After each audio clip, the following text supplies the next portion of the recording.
Hello friends, कैसे हो आप सभी। उम्मीद है कि बढ़िया होंगे और पढ़ाई कर रहे होंगे। जैसा कि आप सभी जानते हैं कि इस चैनल पर आपको लूसेंट सीरीज से संबंधित वीडियोज लाई जा रही हैं। पहला पार्ट मिडाइवल हिस्ट्री का हो चुका है।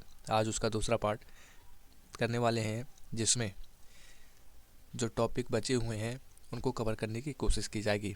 तो आप बने रहें, वीडियो लंबी हो सकती है लेकिन हम कोशिश करेंगे किसी एक ही वीडियो में आज मिडाइवल हिस्ट्री का दूसरा पार्ट ख़त्म हो जाए। तो चलिए शुरू करते हैं। हमारा टॉपिक है बहमनी साम्राज्य। मैं यहाँ पर हाइलाइटर का यूज़ करूँगा जिससे आपको भी अच्छा लगे। मोहम्मद बिन तुगलक के शासनकाल में 1347 ईस्वी में हसन गंगू ने बहमनी राज्य की स्थापना की। वह अलाउद्दीन हसन बहमन शाह के नाम से सिंहासन पर बैठा और गुलबर्गा को अपनी राजधानी बनाया। इसकी राजभाषा मराठी थी। इसने अपने साम्राज्य को 4 प्रांतों में गुलबर्गा, दौलताबाद, बरार एवं बीदर में बांटा। इसकी मृत्यु 11 फरवरी 1358 ईस्वी को हो गई। अलाउद्दीन हसन के पश्चात उसका पुत्र मोहम्मद शाह प्रथम सुल्तान बना। इसके काल में ही सबसे पहले बारूद का प्रयोग बुक्का के विरुद्ध हुआ। भीमा नदी के तट पर फिरोजाबाद की स्थापना ताजुद्दीन फिरोज ने की थी। फिरोज खगोलिकी को प्रोत्साहन देता था और उसने दौलताबाद के पास एक वैधशाला बनवाई थी। फरिश्ता के अनुसार फिरोज फारसी, अरबी और तुर्की के अतिरिक्त तेलुगु, कन्नड़ और मराठी भाषा का ज्ञाता था। फिरोज शाह बहमनी का सबसे बड़ा कार्य प्रशासन में बड़े स्तर पर हिंदुओं को सम्मिलित करना था। चौल और दभोल इसके समय के प्रमुख बंदरगाह थे। तो कुछ बहमनी वंश के प्रमुख शासक हैं, उनको भी एक बार में देख लेते हैं। जैसे कि मोहम्मद शाह प्रथम, शासनकाल 1358 से 75। अलाउद्दीन मुजाहिद शाह 1375 से 1378। दाऊद प्रथम 1378। मोहम्मद शाह द्वितीय 1378 से 1397। ताजुद्दीन फिरोज 1397 से 1422। शिहाबुद्दीन अहमद प्रथम 1422 से 1436। अलाउद्दीन अहमद द्वितीय 1436 से 1458। शमसुद्दीन मोहम्मद तृतीय 1463 से 1482। अब यहाँ पर प्रांतपति यानी तरफदार के विशेष विरुद्ध, जैसे प्रांत है एक तरफ और एक तरफ विशेष विरुद्ध।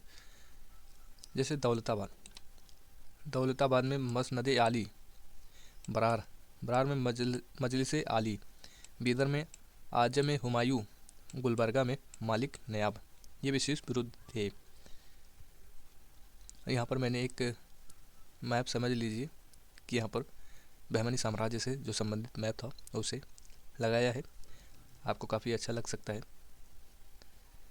ये अहमदनगर है, ये बीजापुर, ये विजयनगर, यहाँ गोलकुंडा, बीच में बीदर है, बरार, गोंडवाना।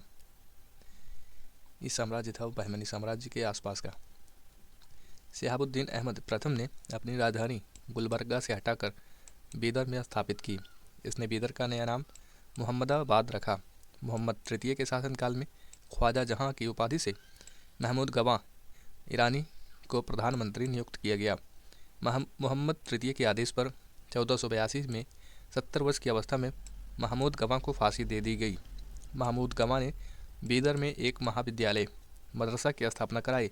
इसका भवन 3 मंजिला था। इसमें 1000 अध्यापक और विद्यार्थी रह सकते थे। उन्हें भोजन और कपड़ा भी राज्य की ओर से मुफ्त दिया जाता था। रियाजुल इंसा नाम से महमूद गवाह के पत्रों को संग्रह किया गया। 1470 ईस्वी में रूसी यात्री निकेतन बहमनी साम्राज्य बीदर की यात्रा पर आया। इस समय बहमनी राज्य पर मोहम्मद तृतीय का शासन था। बीजापुर, गुलबर्गा अतराफ यानी सबसे महत्वपूर्ण में शामिल था। करीमुल्लाह बहमनी वंश का अंतिम शासक था। इसकी मृत्यु के समय बहमनी राज्य 5 स्वतंत्र राज्यों में बंट गया। इन स्वतंत्र राज्यों से संबंधित विवरण इस प्रकार हैं। पहला राज्य है बीजापुर, आदिल शाही वंश और संस्थापक यूसुफ आदिल शाह, स्थापना 1489 ईस्वी। दूसरा राज्य अहमदनगर वंश है निजाम शाही, संस्थापक मलिक अहमद और स्थापना वर्ष 1490 ईस्वी। तीसरा है बरार वंश इमाद शाही, संस्थापक फतेउल्लाह इमाद शाह, स्थापना वर्ष 1490 ईस्वी।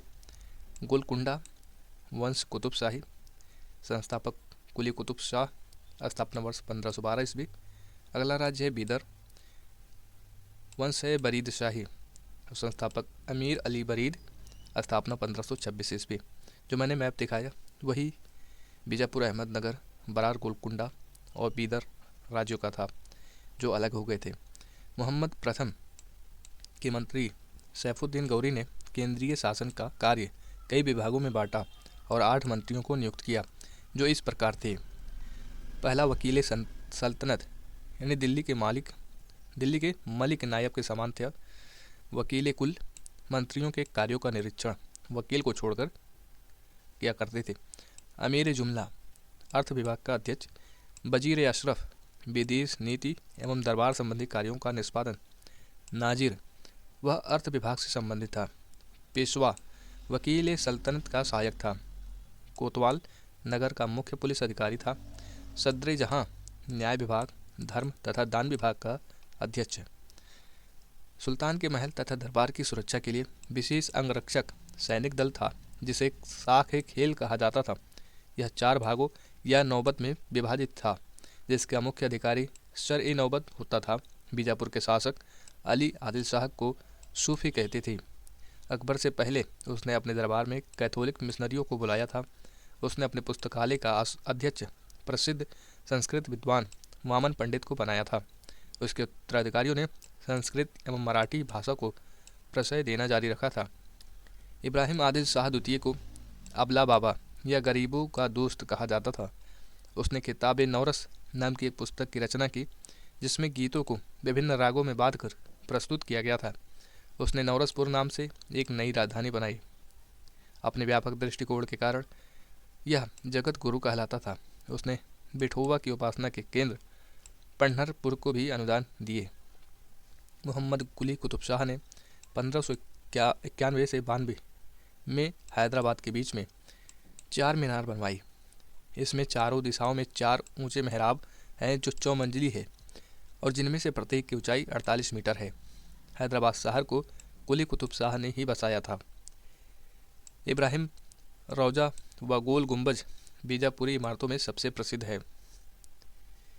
इब्राहिम रौजा इब्राहिम आदिल शाह का मकबरा है। 1680 में बनाए गए गोल गुंबज का गुंबद जितना विशाल एकल गुंबद कभी नहीं बनवाया गया। इसके सभी अनुपात संगतिपूर्ण हैं। चारों कोनों पर बनी ऊंची और गोलाकार मीनारें इसके छवि को एक संतुलन प्रदान करती हैं। कहा जाता है मुख्य कक्ष के एक ओर से फुसफुसाहट की आवाज़ जाए तो उसे दूसरे छोर पर भी सुना जा सकता है। गोल गुंबज की विशेषता है। अगला टॉपिक है स्वतंत्र प्रांतीय राज्य। इसमें पहला स्वतंत्र राज्य जौनपुर। जौनपुर की स्थापना फिरोज शाह तुगलक ने अपने भाई जूना खां या मोहम्मद बिन तुगलक की स्मृति में की थी। जौनपुर में स्वतंत्र सरकी राजवंश की स्थापना मलिक सरवर ख्वाजा जहान ने की थी। ख्वाजा जहान को मलिक उत्सर्ग यानी पूर्व का स्वामी की उपाधि 1394 ईस्वी में फिरोज शाह तुगलक के पुत्र सुल्तान महमूद ने दी थी। जौनपुर के अन्य प्रमुख शासक थे मुबारक शाह, शमसुद्दीन इब्राहिम शाह, महमूद शाह एवं अंतिम शासक हुसैन शाह। लगभग 75 वर्ष तक स्वतंत्र रहने के बाद जौनपुर पर बहलूल लोदी ने कब्जा कर लिया। सरकी शासन के अंतर्गत विशेषकर इब्राहिम शाह के समय में जौनपुर में साहित्य एवं स्थापत्य कला के क्षेत्र में हुए विकास के कारण जौनपुर को भारत के सिराज के नाम से जाना गया। अटाला देवी की मस्जिद का निर्माण 1408 ईस्वी में सरकी सुल्तान इब्राहिम शाह द्वारा किया गया था। अटाला देवी मस्जिद का निर्माण कन्नौज के राजा विजय चंद्र द्वारा निर्मित अटाला देवी के मंदिर को तोड़कर किया गया था। जामा मस्जिद का निर्माण 1470 ईस्वी में हुसैन शाह सरकी के द्वारा किया गया था। पीर बोधन नामक सूफी संत इस काल का एक महान संगीतकार था। झंझरी मस्जिद 1430 ईस्वी में इब्राहिम सरकी के द्वारा व लाल दरवाज़ा मस्जिद का निर्माण मोहम्मद शाह के द्वारा 1450 ईस्वी में किया गया था। अब आप यहाँ पर इस मैप के जरिए स्वतंत्र प्रांतीय राज्यों के बारे में देख सकते हैं कि कहाँ कौन से राज्य हैं। कश्मीर है, मेवाड़, मालवा, गुजरात, खानदेश, जौनपुर और बंगाल, ये सभी स्वतंत्र प्रांतीय राज्य थे जो कहाँ कहाँ बसे हुए हैं और आज इनकी क्या कहाँ कहाँ बसावट है आप ये भी मैप में आज के देख सकते हैं। ये पुराना मैप है जब उस समय स्वतंत्र थे। कश्मीर दूसरा स्वतंत्र राज्य है। सुहादेव नामक एक हिंदू ने 1301 ईस्वी में कश्मीर में हिंदू राज्य की स्थापना की थी।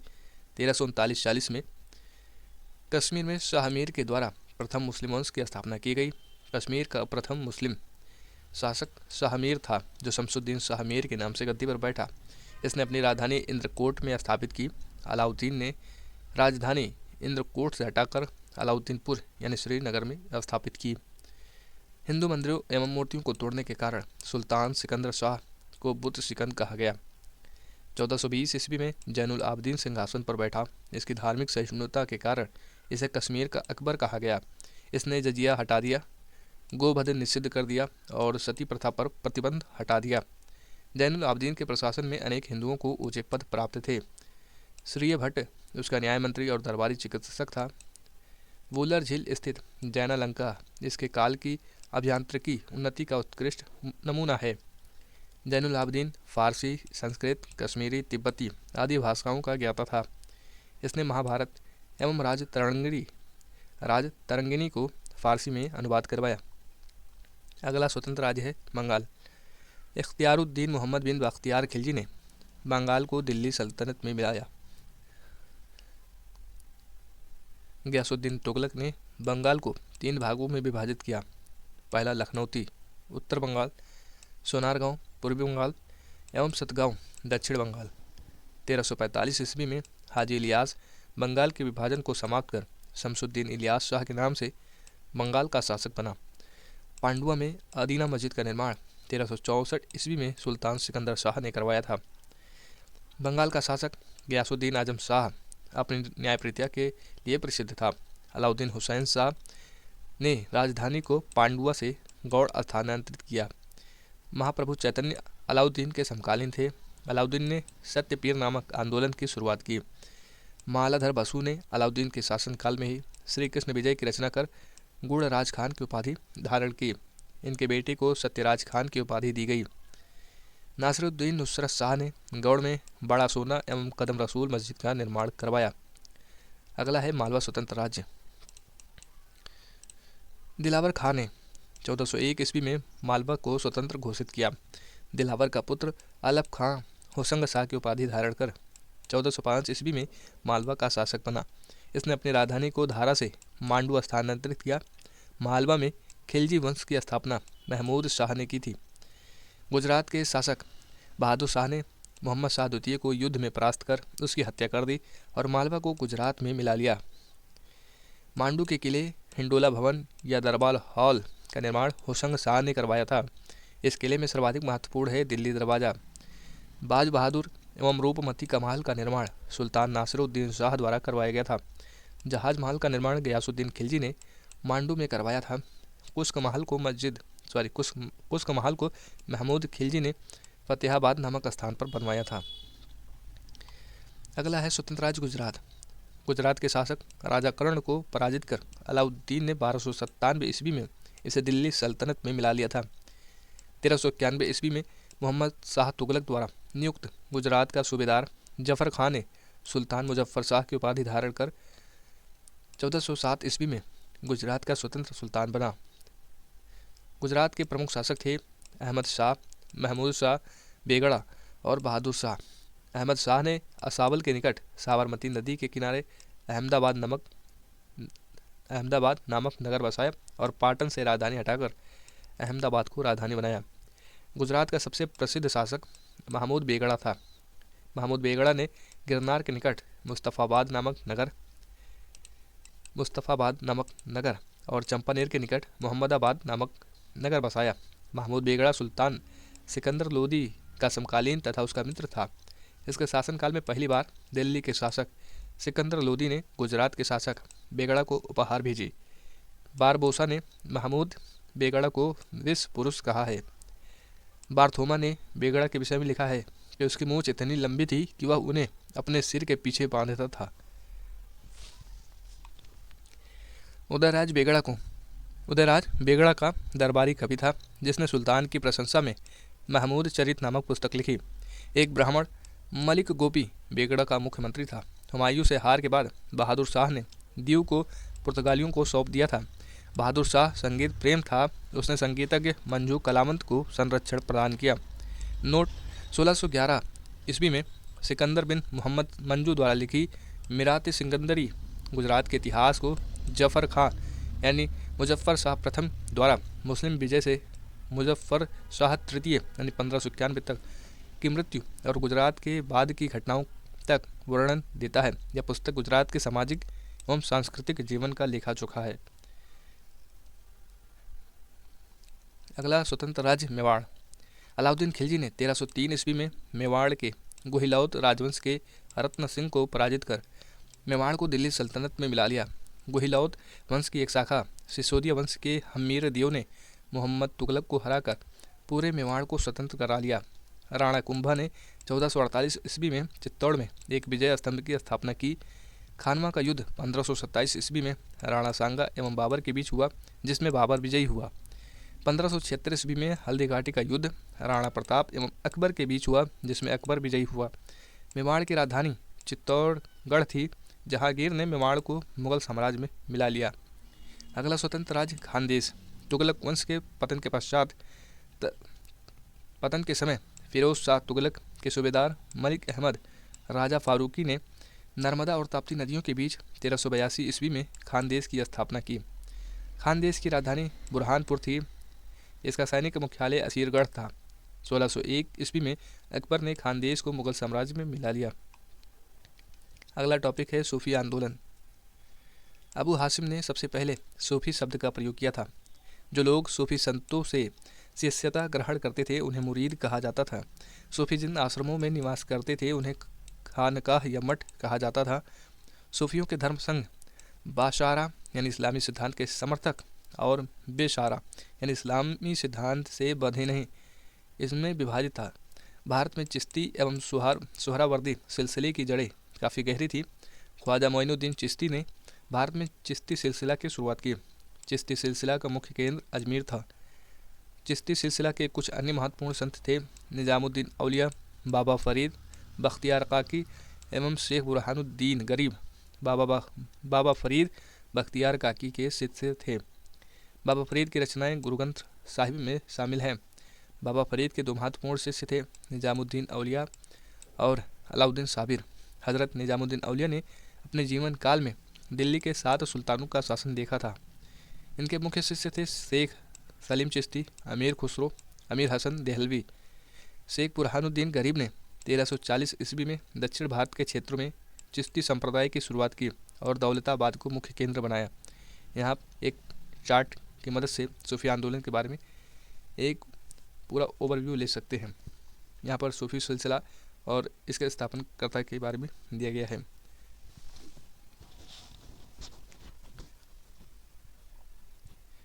सूफियों के सुहरावर्दी धर्म संघ या सिलसिला की स्थापना शेख शिहाबुद्दीन उमर सुहरावर्दी ने की, किंतु 1262 ईस्वी में इसके सुदृढ़ संचालन का श्रेय शेख बदरुद्दीन जकारिया को है। इन्होंने सिंध एवं मुल्तान को मुख्य केंद्र बनाया। सुहरावर्दी धर्म संघ के अन्य प्रमुख संत थे जलालुद्दीन तबरीजी, सैयद सुर्ख जोश, बुरहान आदि। सुहरावर्दी सिलसिला ने राज्य के संरक्षण को स्वीकार किया था।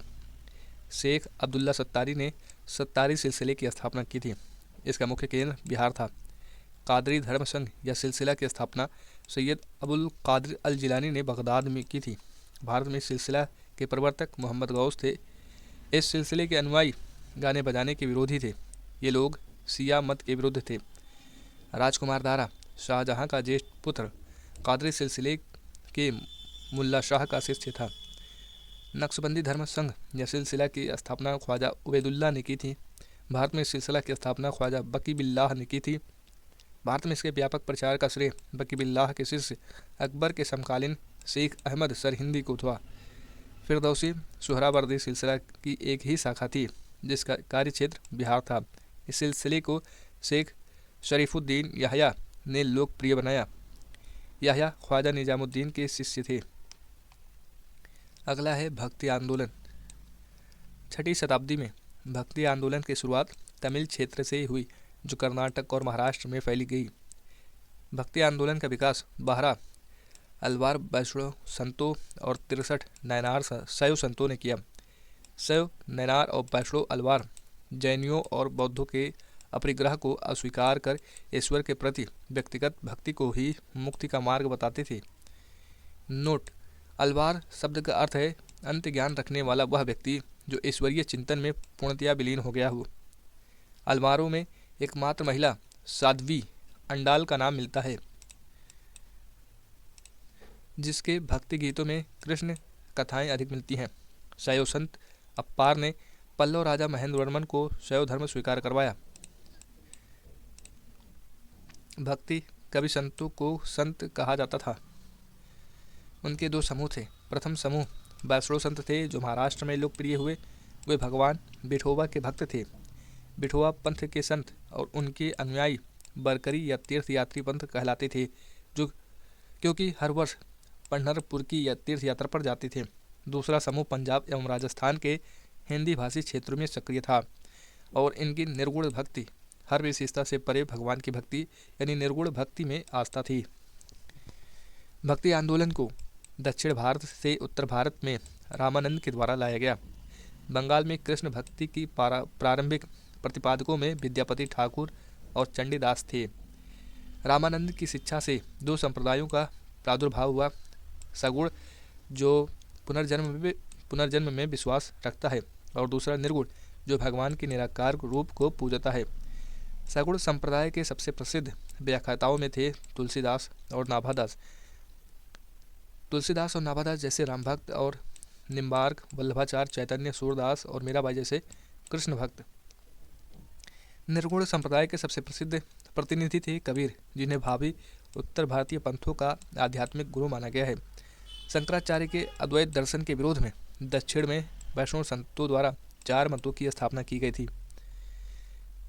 अब यहाँ पर 4 मत। पहला है श्री संप्रदाय, संस्थापककर्ता रामानुजाचार्य, विशिष्टता द्वैतवाद। और ब्रह्म संप्रदाय माधवाचार्य के द्वारा द्वैतवाद। रुद्र संप्रदाय विष्णु स्वामी के द्वारा शुद्धाद्वैतवाद। सनकादि संप्रदाय निम्बार्काचार्य द्वारा द्वैताद्वैतवाद। तो रामानुजाचार्य द्वारा विशिष्टता द्वैतवाद, माधवाचार्य द्वारा द्वैतवाद, विष्णु स्वामी द्वारा शुद्ध द्वैतवाद, निम्बार्काचार्य द्वारा द्वैताद्वैतवाद।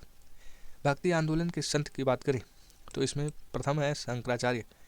इनका जन्म 708 ईस्वी में केरल के कलाडी नामक गांव में हुआ था। इनके पिता का नाम शिवगुरु एवं माता का नाम आर्यांबा था। संन्यास की दीक्षा उन्होंने गोविंद योगी से ली थी। उन्होंने भारत के 4 कोनों में पीठों की स्थापना की। दक्षिण में श्रृंगेरी यानी चिक्कमंगलुरु कर्नाटक में दूसरा पीठ है शारदा पीठ। पूर्व में पुरी यानी उड़ीसा में। तीसरा गोवर्धन पीठ उत्तर में, और बद्रीनाथ चमोली उत्तराखंड में। और चौथा ज्योतिष पीठ तथा पश्चिम में द्वारका जामनगर गुजरात में। शारदा पीठ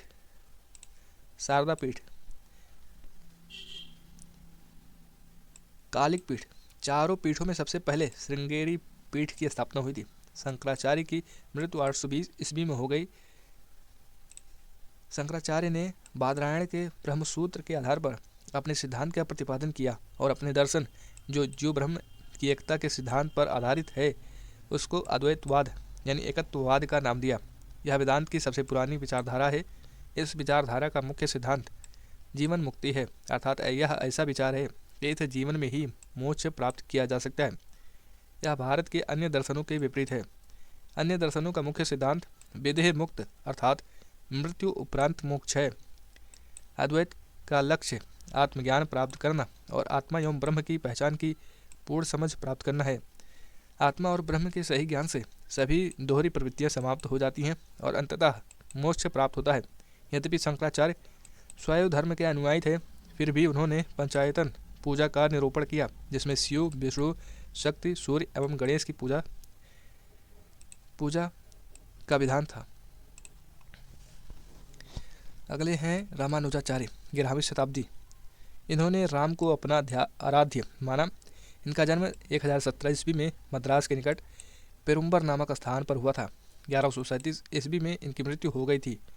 रामानुज ने वेदांत में प्रशिक्षण अपने गुरु कांचीपुरम के यादव प्रकाश से प्राप्त किया था। इनके अनुसार मोक्ष प्राप्ति का सर्वोत्तम साधन विष्णु के प्रति अनन्य भक्ति भाव रखना है। भगवान विष्णु की कृपा दृष्टि से भक्त उनके साथ एकाकार होने का परम आनंद प्राप्त कर सकता है। रामानुज ने विशिष्टता द्वैतवाद के सिद्धांत का प्रतिपादन किया, जिसके अनुसार आत्मा परमात्मा से जुड़ने के बाद भी अपनी अलग सत्ता बनाए रखती है।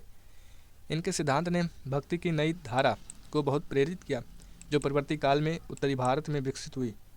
रामानुजाचार्य के अनुसार आत्मा व परमात्मा का संबंध चिंगारी व अग्नि के संबंध जैसा है। रामानुज के अनुयायियों को वैष्णव कहा जाता है।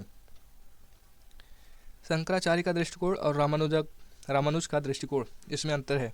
जैसे शंकराचार्य के द्वारा इनके अनुसार ब्रह्म निर्गुण है, और जबकि इनके अनुसार ब्रह्म के कुछ गुण भी होते हैं। शंकराचार्य का दृष्टिकोण है कि ज्ञान ही मुक्ति का मुख्य साधन है, और इनके अनुसार है कि श्रद्धा तथा समर्पण का अभ्यास मुक्ति प्राप्ति का साधन है। अगले हैं रामानंद 1368 से 1468 इनका जीवन काल, ये टाइम पीरियड रहा। रामानंद का जन्म प्रयाग में हुआ था। इनकी शिक्षा प्रयाग तथा वाराणसी में हुई। इन्होंने अपना संप्रदाय सभी जातियों के लिए खोल दिया। रामानुज की भांति इन्होंने भी भक्ति को मोक्ष का एकमात्र साधन स्वीकार किया। इन्होंने मर्यादा पुरुषोत्तम राम एवं सीता की आराधना को समाज के समक्ष रखा। रामानंद के 12 शिष्यों में 2 स्त्रियां पद्मावती एवं सुरसरी थीं। इनके प्रमुख शिष्य थे रैदास चमार जाति से, कबीर जुलाहा थे, धन्ना जाट और सेना नाई, पीपा राजपूत और सधना कसाई है। कबीर का जन्म 1440 ईस्वी में, ये इनके डेट को लेकर विवादास्पद है। 1440 ईस्वी में वाराणसी में एक विधवा ब्राह्मणी के गर्भ से, लोक श्रुतियों के अनुसार यह है कि एक विधवा ब्राह्मणी के गर्भ से हुआ था। लोक लज्जा के भय से उसने नवजात शिशु को वाराणसी में लहर तारा के पास एक तालाब के समीप छोड़ दिया था। जुलाहा नीरू तथा उसकी पत्नी नीमा इस नवजात शिशु को अपने घर ले आए। इस बालक का नाम कबीर रखा। कबीर की शादी लोई से हुई। उनके 2 बच्चे हुए और उनकी ज़िंदगी आम गृहस्थ जैसी थी। इन्होंने राम, रहीम, हजरत, अल्लाह आदि को एक ही ईश्वर के अनेक रूप माने। इन्होंने जाति प्रथा, धार्मिक कर्मकांड, बाह्य आडंबर, मूर्ति पूजा, जप तप, अवतारवाद आदि का घोर विरोध करते हुए एकेश्वरवाद में आस्था व्यक्त की एवं निराकार ब्रह्म की उपासना को महत्व दिया। निर्गुण भक्ति धारा से जुड़े कबीर ऐसे प्रथम भक्त थे जिन्होंने संत होने के बाद भी पूर्णतः गृहस्थ जीवन का निर्वाह किया। इनके अनुयायी कबीर पंथी कहलाए। कबीर के उपदेश शब्द सिखों के आदि ग्रंथ में संग्रहित हैं। कबीर की वाणी का संग्रह बीजक शिष्य धर्मदास द्वारा संकलित बीजक नाम से प्रसिद्ध है। बीजक में 3 भाग हैं, रमैनी, शबद और साखी। इनकी भाषा को सदुक्कड़ी कहा गया है। इसमें ब्रज भाषा, अवधी एवं राजस्थानी भाषा के शब्द पाए गए हैं। कबीरदास की मृत्यु 1510 ईस्वी में मगहर में हुई। नोट: कबीर सुल्तान सिकंदर लोदी के समकालीन थे। अगले हैं गुरु नानक। गुरु नानक का जन्म 1469 ईस्वी में अविभाजित पंजाब के रावी नदी के तट पर स्थित तलवंडी नामक ग्राम में हुआ था, जो अब ननकाना साहिब के नाम से विख्यात है। उनकी माता का नाम तृप्ता देवी तथा पिता का नाम मेहता कालूराम था, जो पटवारी थे। बटाला के मूलराज खत्री की बेटी सुलक्षणी से उनका विवाह हुआ, जिससे उन्हें 2 पुत्र और 2 पुत्रियां हुईं। उन्होंने देश का 5 बार चक्कर लगाया, जिसे उदासीस कहा जाता है। उन्होंने कीर्तनों के माध्यम से उपदेश दिए। वे काव्य रचना करते थे, रबाब के संगीत के साथ गायक करते थे।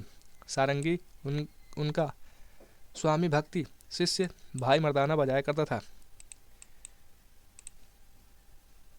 अपने जीवन के अंतिम क्षणों में उन्होंने रावी नदी के किनारे करतारपुर में अपना डेहरा यानी मठ स्थापित किया। अपने जीवन काल में ही उन्होंने आध्यात्मिक आधार पर अपने पुत्रों की जगह अपने शिष्य भाई लहना अंगद को अपना उत्तराधिकारी नियुक्त किया। इनकी मृत्यु 1539 ईस्वी में करतारपुर में हुई। नानक ने सिख धर्म की स्थापना की। नानक सूफी संत बाबा फरीद से प्रभावित थे। अगले हैं चैतन्य स्वामी। चैतन्य का जन्म 1486 ईस्वी में नवद्वीप बंगाल के मायापुर गांव में हुआ था। इनके पिता का नाम जगन्नाथ मिश्र एवं माता का नाम सची देवी था। पाठशाला में चैतन्य को निमाई पंडित या गौरांग कहा जाता था। चैतन्य का वास्तविक नाम विश्वम्भर था। इन्होंने गोसाई संघ की स्थापना की और साथ ही संकीर्तन प्रथा यानी गायन की कीर्तन शैली को जन्म दिया।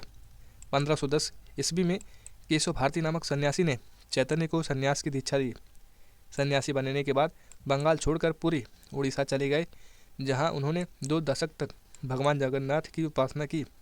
इनकी मृत्यु 1533 ईस्वी में हो गई।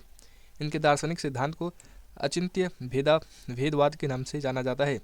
इस विचारधारा के बारे में माना जाता है कि यह मध्वाचार्य के कठोर द्वैत सिद्धांत और रामानुज के विशिष्ट अद्वैत का एकीकरण है। इस विचारधारा के अनुसार सर्वोच्च भगवान और व्यक्तिगत आत्मा एक ही समय में एक और भिन्न भिन्न भी हैं। इस्कॉन इसी दर्शन का अनुसरण करता है।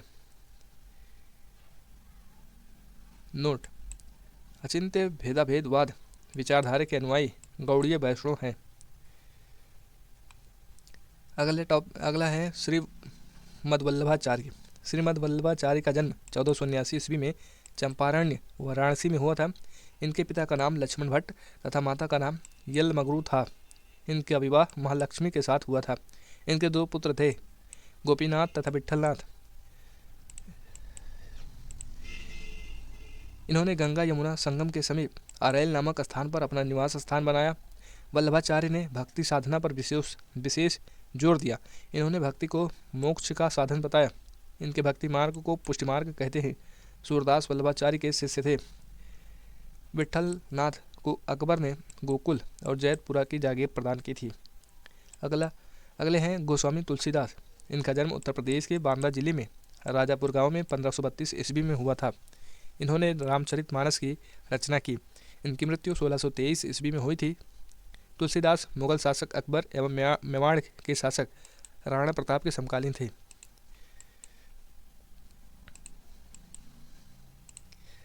अगले हैं धन्ना। धन्ना का जन्म 1415 ईस्वी में एक जाट परिवार में हुआ था। राजपुताना से बनारस आकर ये रामानंद के शिष्य बन गए। कहा जाता है कि इन्होंने भगवान की मूर्ति को हठात भोजन कराया था। अगले हैं मीराबाई। मीराबाई का जन्म 1498 ईस्वी में मेड़ता जिले के चौकारी ग्राम में हुआ था। इनके पिता का नाम रत्न सिंह राठौर था। इनका विवाह 1516 ईस्वी में राणा सांगा के बड़े पुत्र और युवराज भोजराज से हुआ था। अपने पति की मृत्यु के उपरांत वे पूर्णतः धर्मपरायण जीवन व्यतीत करने लगे। इन्होंने कृष्ण की उपासना प्रेमी एवं पति के रूप में की। इनके भक्ति गीत मुख्यतः ब्रज भाषा के आंशिक रूप से राजस्थानी में लिखे गए हैं तथा इनकी कुछ कविताएं राजस्थानी में भी है। इनकी मृत्यु 1546 ईस्वी में द्वारका में हो गई।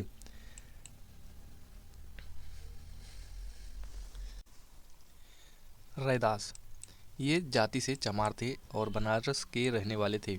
ये रामानंद के 12 शिष्यों में से एक थे। इनके पिता का नाम रघु तथा माता का नाम घुरबिनिया था। ये जूता बनाकर जीविकोपार्जन करते थे। इन्होंने रायदासी संप्रदाय की स्थापना की। अगले हैं दादू दयाल। ये कबीर के अनुयायी थे। इनका जन्म 1544 ईस्वी में अहमदाबाद में हुआ था। इनका संबंध धुनिया जाति से था। सांभर में आकर इन्होंने ब्रह्म संप्रदाय की स्थापना की। अकबर ने धार्मिक चर्चा के लिए इन्हें एक बार फतेहपुर सीकरी बुलाया था। इन्होंने निपख नामक आंदोलन की शुरुआत की। इनकी मृत्यु 1603 ईस्वी में हो गई। सुंदर दास दादू के शिष्य थे। अगले हैं शंकरदेव। इन्होंने भक्ति आंदोलन का प्रचार प्रसार असम में किया। ये चैतन्य के समकालीन थे। अगला टॉपिक है मुगल साम्राज्य। ये काफ़ी बड़ा टॉपिक होने वाला है। मुगल वंश का संस्थापक बाबर तिमुरिड राजवंश का सदस्य था। तिमुरिडों ने इतिहास में 2 प्रसिद्ध साम्राज्य स्थापित किए थे, फारस और मध्य एशिया में। तिमुरिड साम्राज्य जो 1370 से 1507 ईस्वी तक और भारतीय उपमहाद्वीप में मुगल साम्राज्य जो कि 1526 से 1857 तक। बाबर एवं उत्तरवर्ती मुगल शासक तुर्क एवं सुन्नी मुसलमान थे। बाबर ने मुगल वंश की स्थापना के साथ ही पादशाही की स्थापना की, जिसके तहत शासक को बादशाह कहा जाता था। पहले बाबर 1526 से 1530 ईस्वी टाइम पीरियड। बाबर का जन्म फरवरी 1483 ईस्वी में हुआ था। इसके पिता उमर शेख मिर्जा फरगाना नामक छोटे राज्य के शासक थे। बाबर की गद्दी पर 8 जून 1494 ईस्वी में बैठा। बाबर ने 1507 ईस्वी में बादशाह की उपाधि धारण की, जिसे अब तक किसी तैमूर शासक ने धारण नहीं की थी। बाबर के 4 पुत्र थे, हुमायूं, कामरान, अस्करी तथा हिंदाल। बाबर ने भारत पर 5 बार आक्रमण किया। बाबर का भारत के विरुद्ध किया गया प्रथम अभियान 1519 ईस्वी में यूसुफ जाई जाति के विरुद्ध था। इस अभियान में बाबर ने बाजौर और भेरा को अपने अधिकार में कर लिया। यह मुगल एम्पायर या मराठा है। आप इस तरीके से इस चित्र में मुगल एम्पायर के साम्राज्य विस्तार को देख सकते हैं। पानीपत के प्रथम युद्ध में बाबर ने पहली बार तुगलमा युद्ध नीति एवं तोपखाने का प्रयोग किया था। उस्ताद अली एवं मुस्तफ़ा बाबर के 2 प्रसिद्ध निशानेबाज थे, जिसने पानीपत के प्रथम युद्ध में भाग लिया था। बाबर द्वारा लड़े गए प्रमुख युद्ध: पहला, पानीपत का प्रथम युद्ध 21 अप्रैल 1526 ईस्वी में इब्राहिम लोदी व बाबर के बीच, इसमें बाबर विजयी हुआ। खानवा का युद्ध 17 मार्च 1527 ईस्वी राणा सांगा एवं बाबर के बीच, जिसमें बाबर विजयी हुआ। चंदेरी का युद्ध 29 जनवरी 1528 ईस्वी में मेदिनी राय एवं बाबर के बीच, जिसमें बाबर विजयी हुआ। घाघरा का युद्ध 6 मई 1529 ईस्वी अफगानों एवं बाबर के बीच, जिसमें बाबर विजयी हुआ। इब्राहिम लोदी मध्यकाल का प्रथम शासक था जो युद्ध स्थल में मारा गया। इसके साथ उसका मित्र ग्वालियर के राजा विक्रमजीत भी युद्ध स्थल में मारा गया। नोट: हुमायूं ने कोहिनूर हीरा ग्वालियर के दिवंगत राजा विक्रमजीत के परिवार से प्राप्त किया था। बाबर को अपनी उदारता के लिए कलंदर की उपाधि दी गई। बाबर ने मुसलमानों को तमगा नामक कर से मुक्त कर दिया था। खानवा युद्ध में बाबर ने राणा सांगा के खिलाफ जिहाद का नारा दिया और युद्ध में विजय के बाद गाजी की उपाधि धारण की। 30 जनवरी 1528 ईस्वी को जहर दे देने के कारण राणा सांगा की मृत्यु हो गई। बाबर ने बंगाल के शासक नुसरत शाह के साथ 6 मई 1529 को एक दूसरे की संप्रभुता का सम्मान करने का वादा करते हुए एक संधि की, जिसके अनुसार नुसरत शाह ने अफगान विद्रोहियों को शरण न देने का वचन दिया। करीब 48 वर्ष की आयु में 26 दिसंबर 1530 ईस्वी को आगरा में बाबर की मृत्यु हो गई। प्रारंभ में बाबर के शव को आगरा के आरामबाग में दफनाया गया। बाद में काबुल में उसके द्वारा चुने गए स्थान पर दफनाया गया। बाबर की मातृभाषा तुर्की थी, लेकिन वह अरबी और फारसी का भी अच्छा ज्ञाता था। बाबर ने अपनी आत्मकथा बाबरनामा तुर्की में रचना की, जिसका अनुवाद बाद में फारसी भाषा में अब्दुल रहीम खान खाना ने किया। अपनी आत्मकथा में बाबर ने औपचारिक बागों की योजनाओं और उनके बनाने में अपनी रुचि का वर्णन किया है। अक्सर ये बाग दीवार से घिरे होते थे तथा कृत्रिम नहरों द्वारा 4 भागों में विभाजित आयताकार अहाते में स्थित थे। 4 समान हिस्सों में बटे होने के कारण ये 4 बाग कहलाते थे। नोट: 4 बाग बनाने की परंपरा की शुरुआत अकबर के समय से हुई। बाबर को मुबैयान नामक पद्य शैली का भी जन्मदाता माना जाता है। बाबर प्रसिद्ध नक्शबंदी सूफी ख्वाजा उबैदुल्ला अहरार का अनुयायी था। बाबर का उत्तराधिकारी हुमायूं हुआ।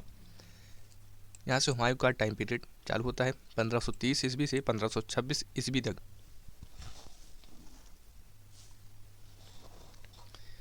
नसीरुद्दीन हुमायूं 29 दिसंबर 1530 ईस्वी को आगरा में 23 वर्ष की अवस्था में सिंहासन पर बैठा। गद्दी पर बैठने से पहले हुमायूं बदखसा का सूबेदार था। अपने पिता के निर्देश के अनुसार हुमायूं ने अपने राज्य का बंटवारा अपने भाइयों में कर दिया। इसने कामरान को काबुल और कंधार, मिर्जा अस्करी को संभल, मिर्जा हिंदाल को अलवर व मेवाड़ की जागीरें दी। अपने चचेरे भाई सुलेमान मिर्जा को हुमायूं ने बदखासा प्रदेश दिया। 1533 ईस्वी में हुमायूं ने दीन पनाह नामक एक नए नगर की स्थापना की थी। चौसा का युद्ध 25 जून 1539 ईस्वी में शेर खान एवं हुमायूं के बीच हुआ। इस युद्ध में शेर खान विजयी रहा। इसी युद्ध के बाद शेर खान ने शेर शाह की पदवी ग्रहण कर ली। बिलग्राम या कन्नौज युद्ध 17 मई 1540 ईस्वी में शेर खान एवं हुमायूं के बीच हुआ। इस युद्ध में भी हुमायूं पराजित हुआ। शेर खान ने आसानी से आगरा एवं दिल्ली पर कब्जा कर लिया। बिलग्राम युद्ध के बाद हुमायूं सिंध चला गया, जहां उसने 15 वर्षों तक घुमक्कड़ों जैसा निर्वासित जीवन व्यतीत किया।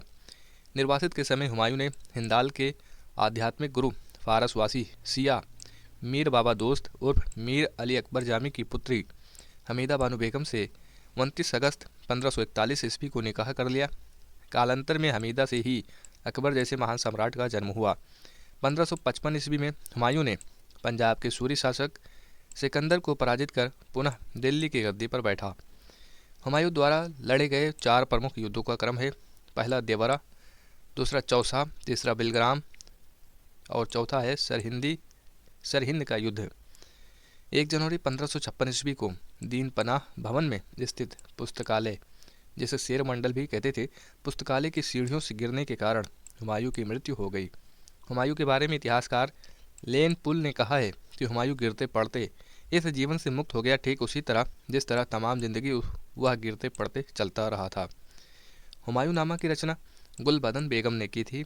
हुमायूं ज्योतिष में विश्वास करता था, इसलिए इसने सप्ताह के 7 दिन 7 रंग के कपड़े पहनने के नियम बनाए।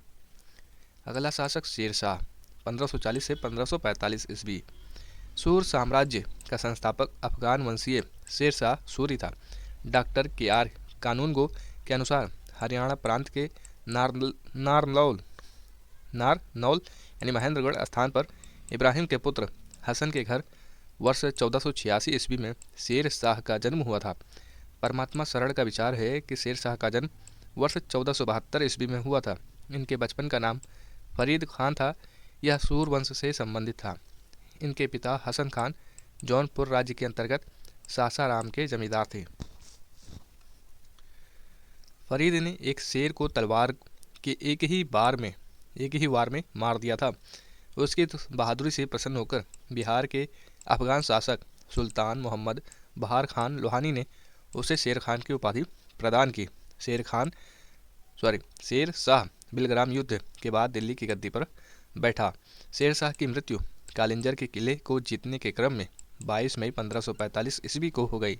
मृत्यु के समय वह उक्का नाम का आग्नेयास्त्र चला रहा था। कालिंजर का शासक कीरत सिंह था। हिंद तथा ईरानी वास्तुकला के समन्वय का प्रथम उदाहरण है शेरशाह का मकबरा, जिसे सासाराम में झील के बीच ऊंचे टीले पर निर्मित किया गया है। रोहतासगढ़ किला एक वहना जो दिल्ली में नामक मस्जिद का निर्माण शेरशाह के द्वारा किया गया था। शेरशाह ने रोहतासगढ़ के दुर्ग एवं कन्नौज के स्थान पर शेर सूर नामक नगर बसाया। शेरशाह का उत्तराधिकारी उसका पुत्र इस्लाम शाह था। शेरशाह ने भूमि की माप के लिए 32 अंक वाला सिकंदरी गज एवं सन की डंडी का प्रयोग किया। शेरशाह के समय पैदावार का लगभग 1/3 भाग सरकार लगान के रूप में वसूल करती थी। शेरशाह ने सोने के सिक्के, अशरफ, चांदी का रुपया 178 ग्रेन तथा तांबे का दाम यानी 380 ग्रेन नामक सिक्के चलाए। चांदी का रुपया सर्वप्रथम शेरशाह ने जारी किया। चांदी के रुपये तांबे के दाम का विनिमय अनुपात 1:64 का था। शेर शाह के समय तांबे के अन्य सिक्के थे अधूला, पावला, दमड़ी एवं जीतल। कबूलियत एवं पट्टा प्रथा की शुरुआत शेर शाह ने की थी। शेर शाह ने 1541 ईस्वी में पाटलिपुत्र को पटना के नाम से पुनः स्थापित किया। इसने ग्रैंड ट्रंक रोड की मरम्मत करवाई। डाक प्रथा का प्रचलन शेर शाह के द्वारा ही किया गया था। मलिक मोहम्मद जायसी शेर शाह के समकालीन थे। अगले सम्राट अकबर, शासनकाल 1556 से 1605 ईस्वी। सम्राट अकबर का जन्म 15 अक्टूबर 1542 ईस्वी को हमीदा बानो बेगम के गर्भ में अमरकोट के राणा वीर साल के महल में हुआ। अकबर के बचपन का नाम जलाल था। उनका राज्याभिषेक 14 फरवरी 1556 ईस्वी को पंजाब के कलानौर नामक स्थान पर हुआ। अकबर के समकालीन शासक, जिसमें रानी एलिजाबेथ 1558 से 1603 ईस्वी इंग्लैंड में रहने वाली, शाह अब्बास 1588 से 1629 ईस्वी ईरान के, और जार इवान चतुर्थ वेसिलिएविच ये 1530 से 1584 ईस्वी के बीच रूस के शासक। जार इवान चतुर्थ वेसिलिएविच इवान दी टेरिबल नाम से कुख्यात था। अकबर का शिक्षक अब्दुल लतीफ़ ईरानी विद्वान था। वह जलालुद्दीन मोहम्मद अकबर बादशाह गाजी की उपाधि से सिंहासन पर बैठा। बैरम खां 1556 से 1560 ईस्वी तक अकबर का संरक्षक रहा। वह बदख्शा का निवासी था। उसे प्यार से खानी बाबा कहा जाता था। पानीपत की दूसरी लड़ाई 5 नवंबर 1556 ईस्वी को अकबर और हेमू के बीच हुई थी। इस युद्ध में अकबर की विजय हुई थी। 31 जनवरी 1561 को मक्का की तीर्थ यात्रा के दौरान पाटन नामक स्थान पर मुबारक खान नामक युवक ने बैरम खान की हत्या कर दी। मई 1562 में अकबर ने हरम दल से अपने को पूर्णतः मुक्त कर लिया। हल्दी घाटी का युद्ध 18 जून 1576 ईस्वी को मेवाड़ के शासक महाराणा प्रताप एवं अकबर के बीच हुआ। इस युद्ध में अकबर विजयी हुआ। इस युद्ध में मुगल सेना का नेतृत्व मान सिंह एवं आसफ खान ने किया था। अकबर का सेनापति मान सिंह था। हल्दी घाटी युद्ध के समय कुंभलगढ़ राणा प्रताप का राजधानी था। राणा की ओर से इस युद्ध में हाकिम खान सूर के नेतृत्व में एक अफगान फौजी टुकड़ी एवं भीलों की एक छोटी सी सेना ने भाग लिया था। महाराणा प्रताप की मृत्यु 19 जनवरी 1597 ईस्वी में एक सख्त धनुष के प्रत्यंचा चढ़ाते समय अंदरूनी चोट लग जाने के कारण हो गई। हल्दी घाटी युद्ध के बाद राणा प्रताप ने डूंगरपुर के निकट चावड़ में नई राजधानी बनाई। महाराणा प्रताप के घोड़े का नाम चेतक एवं हाथी का नाम राम प्रसाद था। दीन इलाही धर्म का प्रधान पुरोहित अकबर था। दीन इलाही धर्म स्वीकार करने वाला प्रथम एवं अंतिम हिंदू शासक राजा बीरबल था। महेश दास नामक ब्राह्मण को राजा बीरबल की पदवी दी गई थी, जो हमेशा अकबर के साथ रहता था। अकबर ने जैन धर्म के जैनाचार्य हरि विजय सूरी को जगत गुरु की उपाधि प्रदान की थी। अकबर ने शाही दरबार में एक अनुष्ठान के रूप में सूर्य उपासना शुरू करवाई। राजस्व प्राप्ति की जब्ती प्रणाली अकबर के शासनकाल में प्रचलित थी। अकबर के दीवान राजा टोडरमल खत्री जाति से राजा टोडरमल ने 1580 ईस्वी में दहसाल बंदोबस्त व्यवस्था लागू की। गुजरात विजय के दौरान अकबर सर्वप्रथम पुर्तगालियों से मिला और यहीं उसने सर्वप्रथम समुद्र को देखा। नोट: गुजरात अभियान को इतिहासकार स्मिथ ने संसार के इतिहास का सर्वाधिक द्रुतगामी आक्रमण कहा है। अकबर के दरबार के प्रसिद्ध चित्रकार अब्दुल समद थे।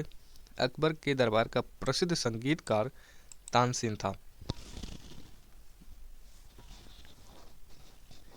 अकबर द्वारा जीते गए प्रदेश: मालवा। शासक बाज बहादुर। वर्ष 1561 में मुगल सेनापति थे आदम खां पीर मोहम्मद। मालवा को 1561 में जीता गया। शासक बाज बहादुर था। दूसरा है चुनार। अफगानों का शासन था। 1562 ईस्वी में अब्दुल्ला खान के नेतृत्व में जीता गया। आमिर भारमल शासक 1562 ईस्वी में स्वेच्छा से अधीनता स्वीकार कर ली। मेड़ता जयमल शासक 1562 ईस्वी में शरफुद्दीन सेनापति। गोंडवाना वीर नारायण एवं दुर्गावती शासक 1564 ईस्वी में सेनापति आसफ खान। मेवाड़ उदय सिंह एवं राणा प्रताप 1568 ईस्वी में स्वयं अकबर के द्वारा। रणथंभौर सूरज नहाड़ा 1569 ईस्वी में भगवान दास एवं अकबर के द्वारा। कालिंजर शासक रामचंद्र वर्ष 1569 ईस्वी में मजनू खां काकशाह सेनापति के द्वारा। मारवाड़ रावचंद्र सेन 1570 ईस्वी में स्वेच्छा से अधीनता स्वीकार कर ली। जैसलमेर रावल हरिराय शासक वर्ष 1570 में स्वेच्छा से अधीनता स्वीकार कर ली। बीकानेर शासक कल्याणमल 1570 ईस्वी में स्वेच्छा से अधीनता स्वीकार कर ली। गुजरात मुजफ्फर खान तृतीय शासक वर्ष 1571 में सम्राट अकबर के द्वारा। बिहार व बंगाल शासक दाऊद खां 1574 से 76 के बीच। मुनीम खान खानखाना सेनापति के द्वारा। काबुल हकीम मिर्जा शासक 1581 ईस्वी में मान सिंह एवं अकबर के द्वारा। कश्मीर यूसुफ याकूब खान 1586 ईस्वी में भगवान दास व कासिम खान के नेतृत्व में। उड़ीसा निसार खान वर्ष 1592 ईस्वी मानसिंह के नेतृत्व में।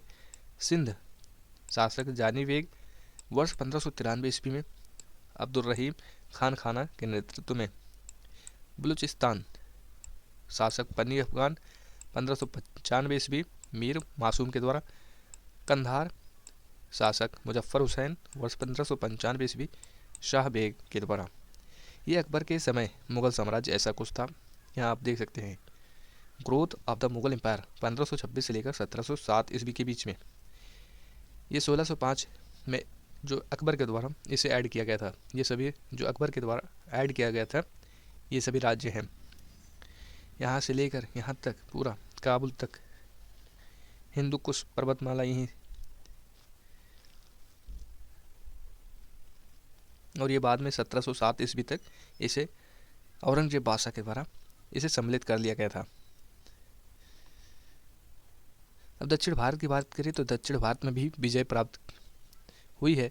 जैसा कि है पहला खानदेश, शासक थे अली खान, 1591 ईस्वी में स्वेच्छा से अधीनता स्वीकार कर ली। दूसरा प्रदेश दौलताबाद है, शासक थे चांद बीबी, 1599 ईस्वी में मुराद अब्दुल रहीम खान खाना अबुल फजल अकबर के नेतृत्व में जीत मिली। अगला प्रदेश अहमदनगर, शासक थे बहादुर शाह चांद बीबी वर्ष 1600 में। और अगला प्रदेश है असीरगढ़, मीरन बहादुर शासक थे और 1601 ईस्वी में अकबर, यानी यह अकबर का अंतिम अभियान था। 1601 ईस्वी का अभियान जो था वो अकबर का अंतिम अभियान था। अकबर के महत्वपूर्ण कुछ कार्य हैं, जैसे कि दास प्रथा का अंत। दास प्रथा का अंत 1562 ईस्वी में, अकबर को हरमदल से मुक्ति 1562 ईस्वी में, तीर्थ यात्रा कर समाप्त 1563 ईस्वी में, जजिया कर समाप्त 1564 ईस्वी में, फतेहपुर सीकरी की स्थापना एवं राजधानी का आगरा से फतेहपुर सीकरी स्थानांतरण 1571 ईस्वी में, इबादत खाने की स्थापना 1575 ईस्वी में, इबादत खाने में सभी धर्मों के लोगों के प्रवेश की अनुमति 1578 ईस्वी में, मजहर की घोषणा 1579 ईस्वी में, दीन ए इलाही की स्थापना 1582 ईस्वी में, इलाही सनवत की शुरुआत 1583 ईस्वी में, राजधानी लाहौर स्थानांतरित 1585 ईस्वी में। दशवंत एवं बसाबन अकबर के दरबार के चित्रकार थे। अकबर के शासनकाल के प्रमुख गायक तानसेन, बाज बहादुर, बाबा रामदास एवं बैजू बाबरा थे। संगीत सम्राट तानसेन का जन्म 1506 ईस्वी में ग्वालियर में एक ब्राह्मण परिवार में हुआ था। इसका असली नाम रामतनु पांडे था। वह ध्रुपद गायन शैली का महान संगीतकार था। ये बीन बजाते थे। इनकी प्रमुख कृतियाँ थीं मियाँ की टोड़ी, मियाँ कमलहार, मियाँ का सारंग, दरबारी कान्हरा आदि। कंठाभरण वाड़ी विलास की उपाधि अकबर ने तानसेन को दी थी। तानसेन अकबर के दरबार में आने से पूर्व रीवा के राजा रामचंद्र के राजाश्रय में थे। अकबर के काल में स्वामी हरिदास भी एक महान संगीतज्ञ थे। ये वृंदावन में रहकर भगवान की उपासना करते थे। एक मत के अनुसार हरिदास तानसेन के गुरु थे, जबकि कुछ विद्वान हरिदास एवं तानसेन दोनों को मानसिंह तोमर का शिष्य बतलाते हैं। यह भी प्रचलित है कि हरिदास का गाना सुनने के लिए अकबर को इनकी कुटिया पर जाना पड़ा, क्योंकि इन्होंने अकबर के दरबार में जाने से मना कर दिया था। इनका कहना था कि वे केवल अपने भगवान के लिए ही गाते हैं, दरबार से उनका कोई सरोकार नहीं। दस्ताने अमीर हमजानामा प्रसिद्ध अरबी महाकाव्य के नाम से भी प्रसिद्ध है। यह मुगल चित्रशाला की सबसे पहली अत्यंत महत्वपूर्ण कृति है। इसमें हजरत मोहम्मद साहब के चाचा अमीर हमजा के वीरतापूर्ण कारनामों का चित्रित संग्रह है। इस पांडुलिपि का चित्रण मीर सैयद अली पर्यवेक्षक थे और अब्दुस्समद के नेतृत्व में ग्वालियर, गुजरात, लाहौर, कश्मीर तथा मालवा आदि से बुलाए गए लगभग 100 चित्रकारों के एक समूह ने किया। हमजानामा को चित्रित करने का कार्य हुमायूं के काल में प्रारंभ हुआ और अकबर के काल में पूर्ण हुआ। इस कार्य को पूरा करने में 15 वर्ष लगे। इसे अंतिम रूप से चित्रित करने का कार्य अब्दुस्समद ने किया। इसके चित्र को इसके चित्र को चित्रपट कहा गया। अकबर की शासन प्रणाली की मुख्य विशेषता मनसबदारी प्रथा थी। अकबर के समकालीन प्रसिद्ध सूफी संत शेख सलीम चिश्ती थे। अकबर की मृत्यु 16 अक्टूबर 1605 ईस्वी को हुई। इसे आगरा के निकट सिकंदरा में दफनाया गया। स्थापत्य कला के क्षेत्र में अकबर की महत्वपूर्ण कृतियां हैं। दिल्ली में हुमायूं का मकबरा, आगरा का लाल किला, फतेहपुर सीकरी में शाही महल, दीवाने खास, पंचमहल, बुलंद दरवाज़ा, जोधाबाई का महल, इबादत खाना, इलाहाबाद का किला और लाहौर का किला। अकबर के दरबार को सुशोभित करने वाले नौरत्न थे अबुल फजल, फैजी, तानसेन, बीरबल, तोडरमल, राजा मान सिंह, अब्दुल रहीम खान खाना, फ़कीर अजीउद्दीन, मुल्ला दो प्याजा। अबुल फजल का बड़ा भाई फैजी अकबर के दरबार में राजकवि के पद पर आसीन था। इसने भास्कराचार्य की पुस्तक लीलावती की फारसी में अनुवाद की। इसे फारसी काव्य का मास्टर माना जाता था। अबुल फजल ने अकबर नामक ग्रंथ की रचना की। वह दीन इलाही धर्म का मुख्य पुरोहित था। अकबर ने भगवान दास, आमेर के राजा भारमल के पुत्र को अमीरुल उमरा की उपाधि दी। यूसुफजाइयों के विद्रोह को दबाने के दौरान बीरबल की हत्या हो गई। 1602 ईस्वी में सलीम यानी जहांगीर के निर्देश पर दक्षिण से आगरा की ओर आ रहे अबुल फजल को रास्ते में वीर सिंह बुंदेला नामक सरदार ने हत्या कर दी। मुगल सम्राट अकबर ने अनुवाद विभाग की स्थापना की। नकीब खान, अब्दुल कादिर बदायूनी तथा शेख सुल्तान ने रामायण एवं महाभारत का फारसी में अनुवाद किया। वह महाभारत का नाम रज्मनामा यानी युद्धों की पुस्तक रखा। पंचतंत्र का फारसी भाषा में अनुवाद अबुल फजल ने अनवरे सादात नाम से तथा मौलाना हुसैन फैज ने यारे दानिश नाम से किया। हाजी इब्राहिम सरहदी ने अथर्ववेद का, उमुल्लाह शाह मोहम्मद ने राज तरंगणी का, अब्दुल रहीम खान खाना ने तुजुक ए बाबरी का तथा फैजी ने लीलावती का फारसी में अनुवाद किया। फैजी ने नल दमयंती यानी सूरदास द्वारा रचित तथा कथा का फारसी में अनुवाद कर उसका नाम सहेली रखा। भागवत पुराण का अनुवाद फारसी में टोडरमल ने किया। अब्दुल कादिर बदायूनी ने सिंहासन बत्तीसी का अनुवाद फारसी में किया। ज्योतिष के प्रसिद्ध ग्रंथ तजक एवं तुजुक का फारसी में अनुवाद जहान जफर नाम से मोहम्मद खान गुजराती ने किया। नोट: पंचतंत्र का अरबी भाषा में अनुवाद कलीला या दिमना कहलाता है। निजामुद्दीन पानीपत ने रामायण के परिशिष्ट के रूप में योग वशिष्ठ यानी वेदांतिक दर्शन पर एक ग्रंथ है योग वशिष्ठ का फारसी में अनुवाद किया। अकबर के काल को हिंदी साहित्य का स्वर्ण काल कहा जाता है। अकबर ने बीरबल को कवि प्रिय एवं नरहरि को महापात्र की उपाधि प्रदान की। बुलंद दरवाज़ा का निर्माण अकबर ने गुजरात विजय के उपलक्ष्य में करवाया था। 4 बाग बनाने की परंपरा अकबर के समय शुरू हुई। अकबर ने शीरी कलम की उपाधि अब्दुल समद को एवं जड़ी कलम की उपाधि मोहम्मद हुसैन कश्मीरी को दिया। नोट: मुगलों की राजकीय भाषा फारसी थी। अकबर नक्कारा यानी नगाड़ा नामक वाद्ययंत्र बजाता था। मुगल मुद्रा व्यवस्था के सुव्यवस्थित रूप प्रदान करने का श्रेय अकबर को प्राप्त है। उसके एक सिक्के पर कलमे की जगह अल्लाहु अकबर जल्ले जलालहू तथा दूसरी ओर टकसाल का नाम अंकित था। उसके चांदी के एक अन्य सिक्के के एक भाग पर धनुर्धारी राम और राम के पीछे सीता की प्रतिमाएं अंकित हैं और ऊपर रामसिम शब्द अंकित है। अकबर ने असीरगढ़ के विजय की स्मृति में अपने सिक्कों पर बाज की आकृति अंकित करवाई। अगला शासक जहांगीर। टाइम पीरियड 1605 से 1627 ईस्वी। अकबर का उत्तराधिकारी सलीम हुआ, जो 24 अक्टूबर 1605 ईस्वी को नूरुद्दीन मोहम्मद जहांगीर बादशाही गाजी की उपाधि धारण कर गद्दी पर बैठा। जहांगीर का जन्म 30 अगस्त 1569 में हुआ था। अकबर ने अपने पुत्र का नाम सलीम सूफी संत शेख सलीम चिश्ती के नाम पर रखा। जहांगीर को न्याय की जंजीर के लिए याद किया जाता है। यह जंजीर सोने की बनी थी, जो आगरा के किले के शाहबुर्ज एवं यमुना तट पर स्थित पत्थर के खंभे में लगवाई गई थी। जहांगीर द्वारा शुरू की गई तुजुक ए जहांगीरी नामक आत्मकथा को पूरा करने का श्रेय मौतबिंद खान को है। जहांगीर का सबसे बड़े पुत्र खुसरो ने 1606 ईस्वी में अपने पिता के विरुद्ध विद्रोह कर दिया। खुसरो और जहांगीर की सेना के बीच युद्ध जालंधर के निकट भैरावल नामक मैदान में हुआ। खुसरो को पकड़कर कैद में डाल दिया गया। खुसरो की सहायता देने के कारण जहांगीर ने सिखों के 5वें गुरु अर्जुन देव को फांसी दिलवा दी। खुसरो गुरु से गोइंदवाल में मिला था। अहमदनगर के वजीर मलिक अंबर के विरुद्ध सफलता से खुश होकर जहांगीर ने खुर्रम को शाहजहां की उपाधि प्रदान की। 1622 ईस्वी में कंधार मुगलों के हाथ से निकल गया। शाह अब्बास ने इस पर अधिकार कर लिया। नूरजहां ईरान निवासी मिर्जा गयास बेग की पुत्री नूरजहां का वास्तविक नाम मेहरुन्निसा था।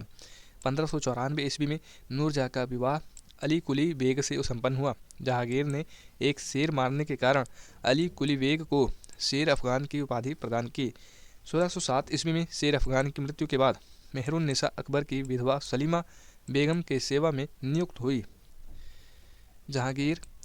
सर्वप्रथम जहांगीर ने नवरोज त्यौहार के अवसर पर मेहरुन्निसा को देखा और उसके सौंदर्य पर मुग्ध होकर जहांगीर ने मई 1611 ईस्वी में उससे विवाह कर लिया। विवाह के पश्चात जहांगीर ने उसे नूर महल व नूरजहां की उपाधि प्रदान की। नूरजहां के सम्मान में जहांगीर ने चांदी के सिक्के जारी किए। जहांगीर ने गियास बेग को शाही दीवान बनाया एवं इत्मादुद्दौला की उपाधि दी। जहांगीर के शासनकाल में ईरानियों को उच्च पद प्राप्त हुए। लाडली बेगम शेर अफगान एवं मेहरुन्निसा की पुत्री थी, जिसकी शादी जहांगीर के पुत्र शहरयार के साथ हुई थी। नूरजहां की मां अस्मत बेगम ने गुलाब से इत्र निकालने की विधि खोजी थी। महावत खान ने झेलम नदी के तट पर 1626 ईस्वी में जहांगीर, नूरजहां एवं उसके भाई आसफ खां को बंदी बना लिया था। जहांगीर के 5 पुत्र थे: खुसरो, परवेज, खुर्रम, शहरयार और जहांदर। 28 अक्टूबर 1627 ईस्वी को भीमवार नामक स्थान पर जहांगीर की मृत्यु हो गई। उसे शाहदरा लाहौर में रावी नदी के किनारे दफनाया गया। मुगल चित्रकला अपने चरमोत्कर्ष पर जहांगीर के शासनकाल में पहुंची। जहांगीर के दरबार के प्रमुख चित्रकार थे आगा राजा, अबुल हसन, मोहम्मद नासिर, मोहम्मद मुराद, उस्ताद मंसूर, विशन दास मनोहर एवं गोवर्धन फारूक बेग दौलत। जहांगीर ने आगा राजा के नेतृत्व में आगरा में एक चित्रणशाला की स्थापना की। नोट: मुगल शासकों में सर्वप्रथम जहांगीर ने ही राजा की आकृति युक्त सिक्के जारी किए। इसके समय निसार चांदी का सिक्का था, जो रुपये के चौथाई के बराबर होता था। उस्ताद मंसूर अबुल हसन को जहांगीर ने क्रमशः नादिर अल उस एवं नादिर जमा की उपाधि प्रदान की। इसने संस्कृत के कवि जगन्नाथ को पंडित राज की उपाधि दी। ये कुछ स्थापत्य कला से संबंधित चित्र हैं जो आप कहीं कभी ना कभी हो सकता है कि गए होंगे। अगर नहीं गए होंगे तो कभी ना कभी जाएंगे। ताजमहल, लाल किला, ये बीबी का मकबरा, ये सभी स्थापत्य कला के, मुगल कला के स्रोत हैं। जहांगीर ने अपनी आत्मकथा में लिखा कि कोई भी चित्र, चाहे वह किसी मृतक व्यक्ति या जीवित व्यक्ति द्वारा बनाया गया हो, मैं देखते ही तुरंत बता सकता हूँ यह किस चित्रकार की कृति है। यदि किसी चेहरे पर आँख किसी एक चित्रकार ने, भौं किसी और ने बनाई हो, तो भी यह जान लेता हूँ कि आँख किसने और भौं किसने बनाई है। जहांगीर के समय को चित्रकला का स्वर्ण काल कहा जाता है। इत्मादुद्दौला का मकबरा 1626 ईस्वी में नूरजहां बेगम ने बनवाया। मुगल कालीन वास्तुकला के अंतर्गत निर्मित यह प्रथम ऐसी इमारत है जो पूर्ण रूप से बेदाग सफ़ेद संगमरमर से निर्मित है। सर्वप्रथम ऐसी इमारत में पितरादुरा नामक जड़ाऊ काम किया गया। अशोक के कौशाम्बी स्तंभ वर्तमान में प्रयाग में स्थित है। कौशाम्बी स्तंभ पर समुद्रगुप्त की प्रयाग प्रशस्ति तथा जहांगीर का लेख उत्कीर्ण है। जहांगीर के मकबरा का निर्माण नूरजहां ने करवाया था। जहांगीर के शासनकाल में कैप्टन हॉकिंस, प्रथम अंग्रेज sir Thomas Roe, William Finch एवं एडवर्ड टेरी जैसी यूरोपीय यात्री आए थे। भारत में तंबाकू की खेती सर्वप्रथम जहांगीर के शासनकाल में प्रारंभ हुई थी। पुर्तगालियों द्वारा सर्वप्रथम 1605 ईस्वी में दक्षिण में तंबाकू की खेती प्रारंभ किया गया। पुर्तगाली इसे ब्राज़ील से लाए थे। नोट: जहांगीर के समय ही मराठे पहली बार मुगलों की सेवा में 1620 ईस्वी में आए। अगले शासक शाहजहां। शासनकाल 1627 ईस्वी से लेकर 1657 ईस्वी तक। जहांगीर के बाद सिंहासन पर शाहजहां बैठा। जोधपुर के शासक मोटा राजा उदय सिंह की पुत्री जगत गोसाई के गर्भ से 5 जनवरी 1592 ईस्वी को खुर्रम शाहजहां का जन्म हुआ। कहाँ? लाहौर में हुआ था। 1612 ईस्वी में खुर्रम का विवाह आसफ खां की पुत्री अर्जुमंद बानो बेगम से हुआ, जिसे शाहजहां ने मलिका ए ज़मानी की उपाधि प्रदान की। 7 जून 1631 ईस्वी में प्रसव पीड़ा के कारण उसकी मृत्यु हो गई। 4 फरवरी 1628 ईस्वी, यहाँ पर भी स्टार लगा हुआ है तो इसका मतलब कुछ इसके बारे में कुछ खास पॉइंट होगा। 4 फरवरी 1628 ईस्वी को शाहजहां आगरा में अबुल मुजफ्फर शहाबुद्दीन मोहम्मद साहिब किरण सानी की उपाधि प्राप्त कर सिंहासन पर बैठा। शाहजहां ने आसफ खां को वजीर पद एवं महावत खां को खान खाना की उपाधि प्रदान की। इसने नूरजहां को 2 लाख रुपये प्रति वर्ष की पेंशन देकर लाहौर जाने दिया, जहां 1645 ईस्वी में उसकी मृत्यु हो गई। अपनी बेगम मुमताज महल की याद में शाहजहां ने ताजमहल का निर्माण आगरा में उसकी कब्र के ऊपर करवाया। उस्ताद ईसा ने ताजमहल की रूपरेखा तैयार की थी। ताजमहल का निर्माण करने वाला मुख्य स्थापत्य कलाकार उस्ताद अहमद लाहौरी था। मयूर सिंहासन का निर्माण शाहजहां ने करवाया था। इसका मुख्य कलाकार बेबादल खां था। बादशाह के सिंहासन के पीछे पित्रादुरा के जड़ाऊ काम की एक श्रृंखला बनाई गई थी, जिससे पौराणिक यूनानी देवता आर्फियस को बीड़ा बजाते हुए चित्रित किया गया है। नोट: पित्रादुरा क्या है? जब संगमरमर या बलुआ पत्थर में नक्काशी किए गए खुदाई में रखे गए रंगीन सख्त पत्थर सुंदर अलंकृत पैटर्न बनाते हैं तो उसे ही पित्रादुरा कहा जाता है।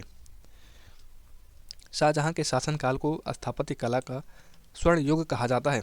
शाहजहां द्वारा बनवाई गई प्रमुख इमारतें हैं दिल्ली का लाल किला, दीवान आम, दीवान खास, दिल्ली का जामा मस्जिद, आगरा का मोती मस्जिद, ताजमहल एवं लाहौर किला स्थित शीश महल आदि। नोट: हुमायूं के मकबरा को ताजमहल का पूर्ववर्ती माना जाता है। शाहजहां ने 1632 ईस्वी में अहमदनगर को मुगल साम्राज्य में मिला लिया। शाहजहां ने 1638 ईस्वी में अपनी राजधानी को आगरा से दिल्ली लाने के लिए यमुना नदी के दाहिने तट पर शाहजहानाबाद की नींव डाली। आगरे के जामा मस्जिद का निर्माण शाहजहां की पुत्री जहां आरा ने करवाई। शाहजहां के दरबार के प्रमुख चित्रकार मोहम्मद फ़कीर व मीर हासिम थे व प्रमुख संस्कृत कवि वंशीधर मिश्र एवं हरि नारायण मिश्र थे। शाहजहां ने संगीतज्ञ लाल खां को गुड़ समंदर की उपाधि एवं संगीतज्ञ जगन्नाथ, जो हिंदी का कवि भी था, उनको महाकवि राय की उपाधि से सम्मानित किया। शाहजहां के पुत्रों में दारा शिकोह सर्वाधिक विद्वान था। इसने भगवत गीता, योग वशिष्ठ, उपनिषद एवं रामायण का अनुवाद फारसी में करवाया। इसने सर्रे अकबर यानी महान रहस्य नाम से उपनिषदों का अनुवाद करवाया था। दारा शिकोह कादरी सिलसिले के मुल्ला शाह बदखशी का शिष्य था। फ्रांसवा बर्नियर दारा शिकोह का चिकित्सक था। शाहजहां की पुत्री जहां आरा ने शेख मोइनुद्दीन चिश्ती की जीवनी मुनिस अल अरवाह नाम से लिखी।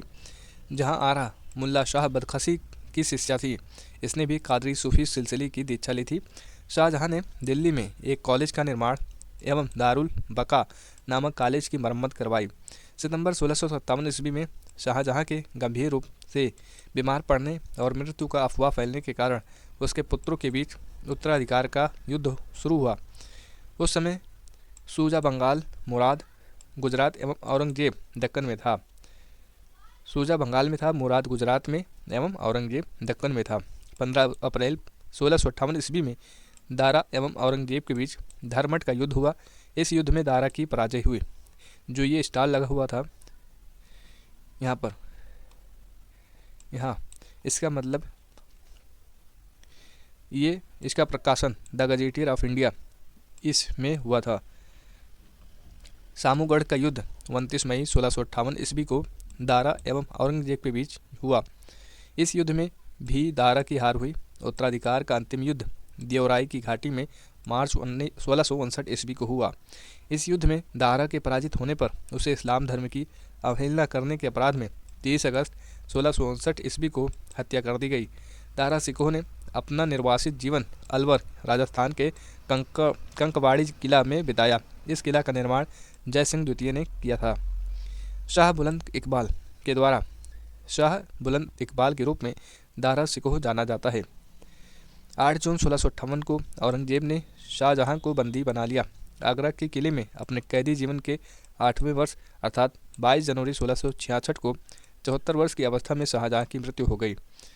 अगले शासक औरंगजेब, शासनकाल 1658 से 1707 ईस्वी तक। औरंगजेब का जन्म 24 अक्टूबर 1618 ईस्वी को दुहाद, गुजरात नामक स्थान पर हुआ था। औरंगजेब के बचपन का अधिकांश समय नूरजहां के पास बीता। 18 मई 1637 ईस्वी को फारस के राजघराने की दिलरास बानो बेगम के साथ औरंगजेब का निकाह हुआ। आगरा पर कब्जा कर जल्दबाजी में औरंगजेब ने अपना राज्याभिषेक अब्दुल मुजफ्फर मुहिउद्दीन मोहम्मद औरंगजेब बहादुर आलमगीर बादशाह गाजी की उपाधि से 31 जुलाई 1658 को करवाया। दियोराई के युद्ध में सफल होने के बाद 15 मई 1659 को औरंगजेब ने दिल्ली में प्रवेश किया और शाहजहां के शानदार महल में 5 जून 1659 को दूसरी बार राज्याभिषेक करवाया। औरंगजेब के गुरु थे मीर मोहम्मद हकीम। औरंगजेब सुन्नी धर्म को मानता था, उसे जिंदा पीर कहा जाता था। जय सिंह एवं शिवाजी के बीच पुरंदर की संधि 22 जून 1665 ईस्वी को संपन्न हुई। मई 1666 को आगरा के किले के दीवाने आम में औरंगजेब के समक्ष शिवाजी उपस्थित हुए। यहाँ शिवाजी को कैद कर जयपुर भवन में रखा गया। इस्लाम नहीं स्वीकार करने के कारण सिखों के नवे गुरु तेग बहादुर की हत्या औरंगजेब ने 1675 ईस्वी में दिल्ली में करवा दी। औरंगजेब ने 1679 ईस्वी में जजिया कर को पुनः लागू किया। जजिया कर क्या है? यह गैर मुस्लिमों से लिया जाने वाला कर था, किंतु ब्राह्मण, संत, वृद्ध, निर्धन, पागल, अल्पवयस्क व स्त्रियों से यह नहीं लिया जाता था। भारत में सर्वप्रथम मीर कासिम ने 712 ईस्वी में सिंध विजय के बाद जजिया की वसूली प्रारंभ की। फिरोज तुगलक ने ब्राह्मणों से भी जजिया वसूल किया। मुगल काल में बाबर एवं हुमायूं के काल में जजिया प्रचलित थी, किंतु अकबर ने 1564 ईस्वी में इसे बंद कर दिया था। औरंगजेब ने 1679 ईस्वी में सर्वप्रथम मारवाड़ में जजिया की वसूली का आदेश दिया। तत्पश्चात राज्य के अन्य भागों में वसूला जाने लगा। जजिया की अंतिम रूप से समाप्ति मोहम्मद शाह के समय 1720 ईस्वी में हुई। औरंगजेब ने बीबी का मकबरा का निर्माण 1679 ईस्वी में औरंगाबाद, महाराष्ट्र में करवाया। औरंगजेब के समय हुए जाट विद्रोह का नेतृत्व गोकुला एवं राजा राम ने किया था। 1670 ईस्वी में तिलपत की लड़ाई में जाट परास्त हुए। गोकुल को मौत के घाट उतार दिया गया। इसके बावजूद जाटों ने 1685 ईस्वी में राजा राम के नेतृत्व में पुनः विद्रोह किया। इन जाटों ने सिकंदरा में स्थित अकबर के मकबरे को भी लूटा। भरतपुर राजवंश की नींव औरंगजेब के शासनकाल में जाट नेता एवं राजा राम के भतीजा चूड़ामन ने डाली। 1686 ईस्वी में बीजापुर एवं 1687 ईस्वी में गोलकुंडा को औरंगजेब ने मुगल साम्राज्य में मिला लिया। मदन्ना एवं अकन्ना नामक ब्राह्मणों का संबंध गोलकुंडा के शासक अबुल हसन से था। औरंगजेब के समय में हिंदू मनसबदारों की संख्या लगभग 337 थी, जो अन्य मुगल सम्राटों की तुलना में अधिक थी। औरंगजेब सर्वाधिक हिंदू अधिकारियों की नियुक्ति करने वाला मुगल सम्राट था। औरंगजेब का पुत्र अकबर ने दुर्गादास के बहकावे में आकर अपने पिता के खिलाफ विद्रोह किया। औरंगजेब ने कुरान को अपने शासन का आधार बनाया। इसने सिक्के पर कलमा खुदवाना, नवरोज का त्यौहार मनाना, भांग की खेती करना, गाना बजाना, झरोखा दर्शन, तुलादान प्रथा इस प्रथा में सम्राट को उसके जन्मदिन पर सोने, चांदी तथा अन्य वस्तुओं से तौलने की प्रथा थी। तुलादान प्रथा हिंदू राजाओं के माथे पर अपने हाथ से तिलक लगाना, जिसे अकबर ने प्रारंभ किया था। सती प्रथा आदि पर प्रतिबंध लगा दिया। वेश्याओं को शादी करने अथवा देश छोड़ देने के आदेश दिए और दरबार में होली, दिवाली आदि त्यौहार मनाने बंद कर दिए। औरंगजेब ने दरबार में संगीत पर पाबंदी लगा दी तथा सरकारी संगीतज्ञों को अवकाश दे दिया। भारतीय शास्त्रीय संगीत पर फारसी में सबसे अधिक पुस्तकें औरंगजेब के ही शासनकाल में लिखी गई। औरंगजेब स्वयं बीड़ा बजाने में दक्ष था। औरंगजेब ने 1665 ईस्वी में हिंदू मंदिरों को तोड़ने का आदेश दिया। इसके शासनकाल में तोड़े गए प्रमुख मंदिरों में पाटन का सोमनाथ का मंदिर, बनारस का विश्वनाथ मंदिर एवं वीर सिंह देव द्वारा जहांगीर काल में मथुरा में निर्मित केशव देवराय मंदिर था। औरंगजेब की मृत्यु 20 फरवरी 1707 ईस्वी को हुई। इसे खुलदाबाद, जो अब रोजा कहलाता है, उसमें दफनाया गया। औरंगजेब के समय सूबों की संख्या 20 थी।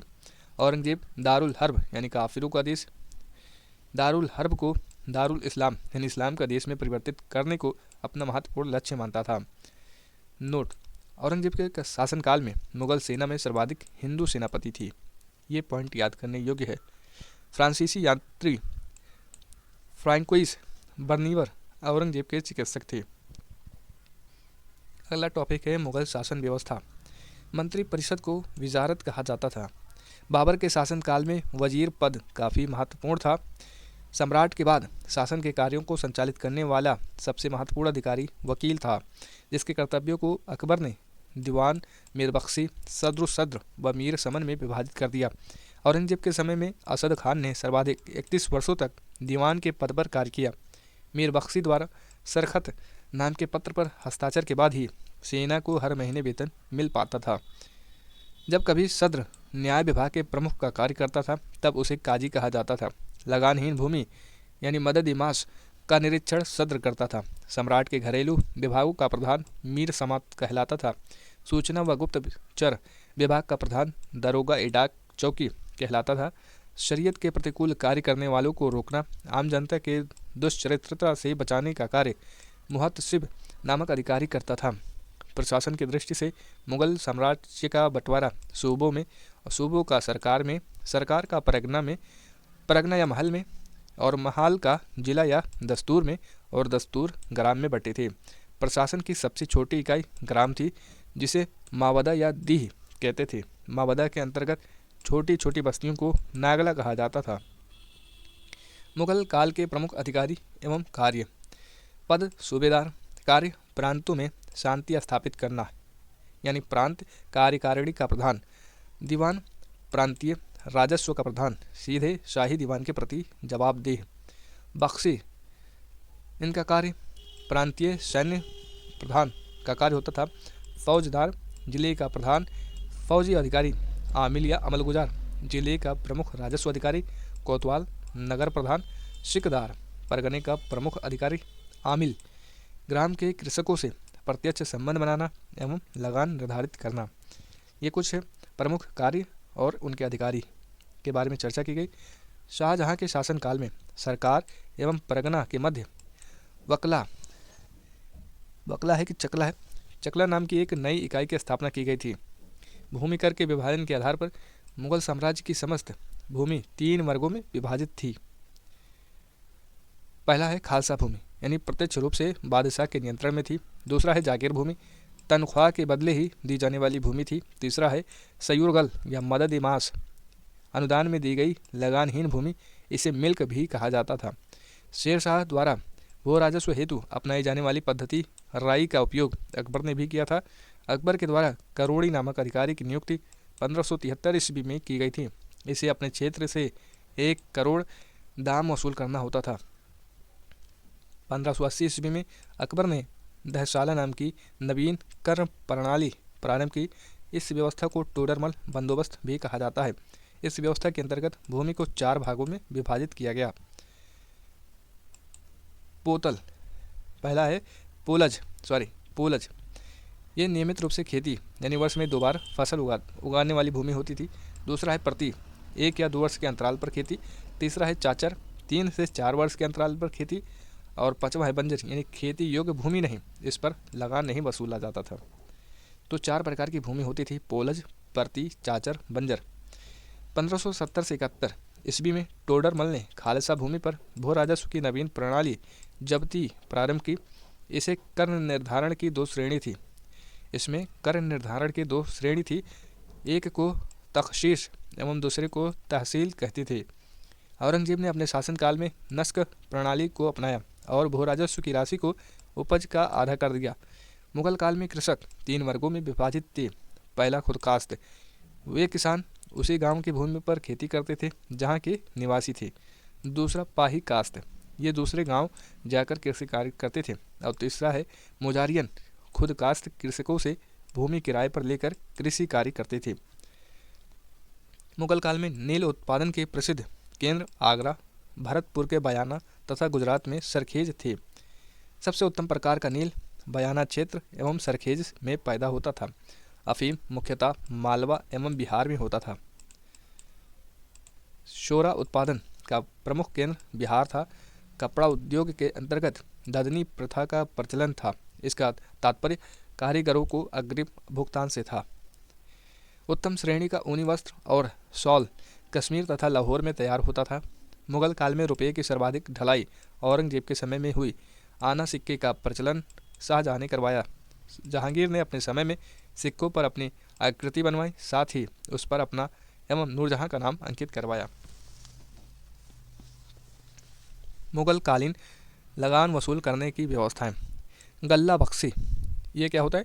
इसमें फसल का कुछ भाग सरकार द्वारा ले लिया जाता था। दूसरा है नसक, इसमें खड़ी फसल के आधार पर लगान का अनुमान लगाकर फसल कटने पर उसे ले लिया जाता था। यह व्यवस्था बंगाल में थी। और तीसरी है जब्ती, इसमें बोई गई फसल के आधार पर लगान का निश्चय किया जाता था जो नकद लिया जाता था। सबसे बड़ा सिक्का संसब सोना का था। स्वर्ण का सबसे प्रचलित सिक्का इलाही था। अब मुगल कालीन सिक्के की बात करें। मुहर क्या है? यह मुगल काल का सर्वाधिक प्रचलित सोने का सिक्का था। संसब अकबर द्वारा चलाया गया सबसे बड़ा सोने का सिक्का था। यह 101 तोले का था। तीसरा सिक्का है इलाही, यह सोने का गोल आकार का सिक्का था। चौथा है रहस्य, यह गोल एवं चौकोर दोनों तरह का सोने का सिक्का था। गोल एवं चौकोर, यह 5.5 तोले का था। और पांचवा सिक्का जो क्रम में आए, अतमाह 25 तोले के सोने का सिक्का। अगला है बिनसात, यह 20 तोले के सोने का सिक्का था। फिर रुपया चांदी का सिक्का होता था और जलाली चांदी का सिक्का होता था। तो ये कुछ मुगलकालीन सिक्के हैं। मुहार, संसब, इलाही, रहस्य, अतमाह, विंसात, रुपया, जलाली। दरब, चरण, चंदन, दह, कल व सुकी सभी चांदी के सिक्के थे। मुगलकालीन अर्थव्यवस्था का आधार चांदी का रुपया था। दस्तक व्यवसाय परमिट था। दैनिक लेन देन के लिए तांबे के दाम का प्रयोग होता था। 1 रुपया में 40 दाम होती थी। मुगल सेना 4 भागों में विभक्त थी। पहला पैदल सेना, दूसरा घुड़सवार सेना, तीसरा तोपखाना और चौथा हाथी सेना। मुगलकालीन सैन्य व्यवस्था पूर्णतः मनसबदारी प्रथा पर आधारित थी। इसे अकबर ने प्रारंभ किया था। 10 से 500 तक मनसब प्राप्त करने वाले मनसबदार और 500 से 2500 तक मनसब प्राप्त करने वाले उमरा एवं 2500 से ऊपर तक मनसब प्राप्त करने वाले अमीर आजम कहलाते थे। जात से व्यक्ति के वेतन एवं प्रतिष्ठा का ज्ञान होता था। सवार पद से घुड़सवार दस्तों की संख्या का ज्ञान होता था। नोट: अकबर के शासनकाल में 29 ऐसे मनसबदार थे जो 5000 जात की पदवी के थे। औरंगजेब के शासनकाल तक ऐसे मनसबदारों की संख्या 79 थी। जहांगीर ने सवार पद में 2 अस्पा एवं सिंह अस्पा की व्यवस्था की थी। 2 व्यवस्था थी, एक अस्पा और दूसरा है सिंह अस्पा की व्यवस्था की। सर्वप्रथम यह पद महावत खां को दिया गया। मनसबदारों के अलावा खुद मुगल शहंशाह भी फुटकर घोड़सवार रखते थे जिन्हें अहदी कहा जाता था। अहदियों को भद्र घोड़सवार कहा गया है और उनके वेतन दूसरे घोड़सवारों से काफ़ी ज़्यादा होते थे। ये बहुत ही विश्वस्त सैन्य दल के सदस्य होते थे। उनकी भर्ती स्वयं शहंशाह किया करता था और उनकी हाजिरी लेने के लिए अलग अधिकारी होते थे। अहदी 5-5 घोड़े भी रखते थे, लेकिन कुछ ऐसे अहदी भी थे जिनमें से 2 एक ही घोड़े में हिस्सेदारी करते थे। अहदियों के कर्तव्य बहुमुखी होते थे। शाही कार्यालय के अधिकतर मुंशी, दरबार के चित्रकार और शाही कारखानों के फोरमैन इसी सैन्य दल से चुने जाते थे। तो इनका कर्तव्य बहुमुखी होता था। अगला टॉपिक है मराठों का उत्कर्ष। मराठा साम्राज्य का संस्थापक शिवाजी थे। शिवाजी का जन्म 6 अप्रैल 1627 ईस्वी में सियोनेर दुर्ग यानी जुन्नार के समीप में हुआ था। यहाँ पर भी स्टार लगा हुआ है, ये नीचे आएगा तो इसे देखते हैं। शिवाजी के पिता का नाम शाहजी भोसले एवं माता का नाम जीजाबाई था। शाहजी भोसले की दूसरी पत्नी का नाम तुकाबाई मोहिते था। छत्रपति शिवाजी महाराज के गुरु कोंडदेव थे। आध्यात्मिक क्षेत्र में शिवाजी के आचरण पर गुरु रामदास का काफ़ी प्रभाव था। शिवाजी का विवाह साईबाई निम्बालकर से 1640 ईस्वी में हुआ। शाहजी ने शिवाजी को पूना की जागीर प्रदान कर स्वयं बीजापुर रियासत में नौकरी कर ली। अपने सैन्य अभियान के अंतर्गत 1644 ईस्वी में शिवाजी ने सर्वप्रथम बीजापुर के तोरण नामक पहाड़ी किले पर अधिकार किया। 1656 ईस्वी में शिवाजी ने रायगढ़ को अपनी राजधानी बनाया। शिवाजी को राजा की उपाधि औरंगजेब ने दी थी। बीजापुर के सुल्तान ने अपने योग्य सेनापति अफजल खां को सितंबर 1659 ईस्वी में शिवाजी को पराजित करने के लिए भेजा। शिवाजी ने 10 नवंबर 1659 को अफजल खां की हत्या कर दी। शिवाजी ने सूरत को 1664 ईस्वी में एवं 1670 ईस्वी में लूटा। पुरंदर की संधि 1665 ईस्वी में महाराजा जय सिंह एवं शिवाजी के मध्य संपन्न हुई। उस समय मनुची भी वहां उपस्थित था। शिवाजी को औरंगजेब ने मई 1666 ईस्वी में जयपुर भवन में कैद कर लिया। एक मिनट। जहां से वे 16 अगस्त 1666 ईस्वी में भाग निकले। 1672 ईस्वी में शिवाजी ने पन्हाला दुर्ग को बीजापुर से छीना। 5 जून 1674 ईस्वी को शिवाजी ने रायगढ़ के वाराणसी यानी काशी के प्रसिद्ध विद्वान श्री गंगा भट्ट द्वारा अपना राज्याभिषेक करवाया। मूल रूप से गंगा भट्ट महाराष्ट्र का एक सम्मानित ब्राह्मण था जो लंबे समय से वाराणसी में रह रहा था। कर्नाटक अभियान 1676 से 78 के बीच शिवाजी का अंतिम अभियान था। इन्होंने 1678 में जिंजी का किला विजित किया जो उनकी अंतिम विजय थी। मात्र 53 वर्ष की आयु में 3 अप्रैल 1680 ईस्वी को शिवाजी की मृत्यु हो गई। इनका अंतिम संस्कार राजा राम दूसरी पत्नी सोयराबाई का पुत्र यानी राजा राम ने संपन्न किया। इनकी मृत्यु के समय संभाजी पन्हाला यहाँ से शुरू होता है। इनकी मृत्यु के समय संभाजी पन्हाला के किले में कैद थे। शिवाजी के मंत्रिमंडल को अष्टप्रधान कहा जाता था। अष्टप्रधान में पेशवा का पद सर्वाधिक महत्वपूर्ण एवं सम्मान का होता था। शिवाजी ने दरबार में मराठी को भाषा के रूप में प्रयोग किया। शिवाजी की सेना 3 महत्वपूर्ण भागों में विभक्त थी। पहला पागा सेना, इसमें नियमित घुड़सवार सैनिक होते थे, और दूसरा है शिलहदार, ये अस्थायी घुड़सवार सैनिक होते थे, और तीसरा पैदल, इसमें पैदल सेना होती थी। शिवाजी को तोपें अंग्रेजों ने प्रदान की थी। मराठा राज्य के अंतर्गत 2 प्रकार के क्षेत्र होते थे। पहला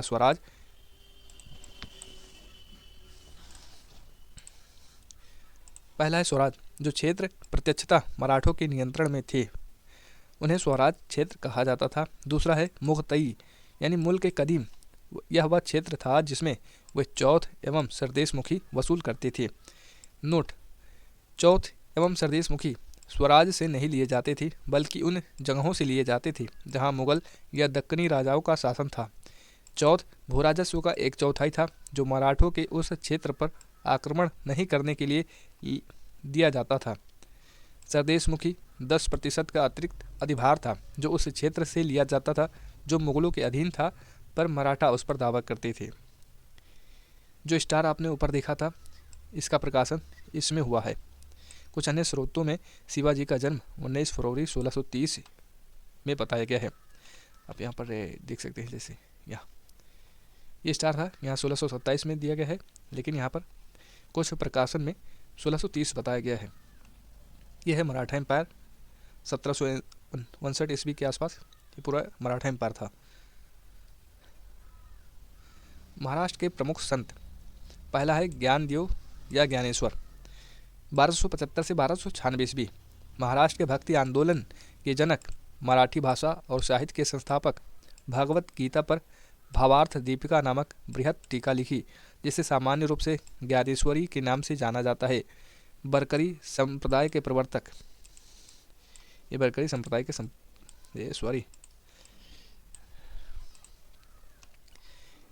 नामदेव 1270 से 1350 ईस्वी, इनके आराध्य देव पंढरपुर के बिठुआ या विठल थे। बरकरी संप्रदाय के विकास में इनकी प्रमुख भूमिका थी। इन्होंने अनेक भक्तिपरक मराठी गीतों की रचना की जो अभंगों के रूप में प्रचलित हैं। मराठी के अलावा इन्होंने ब्रजभाषा और खड़ी बोली में गीतों की रचना की।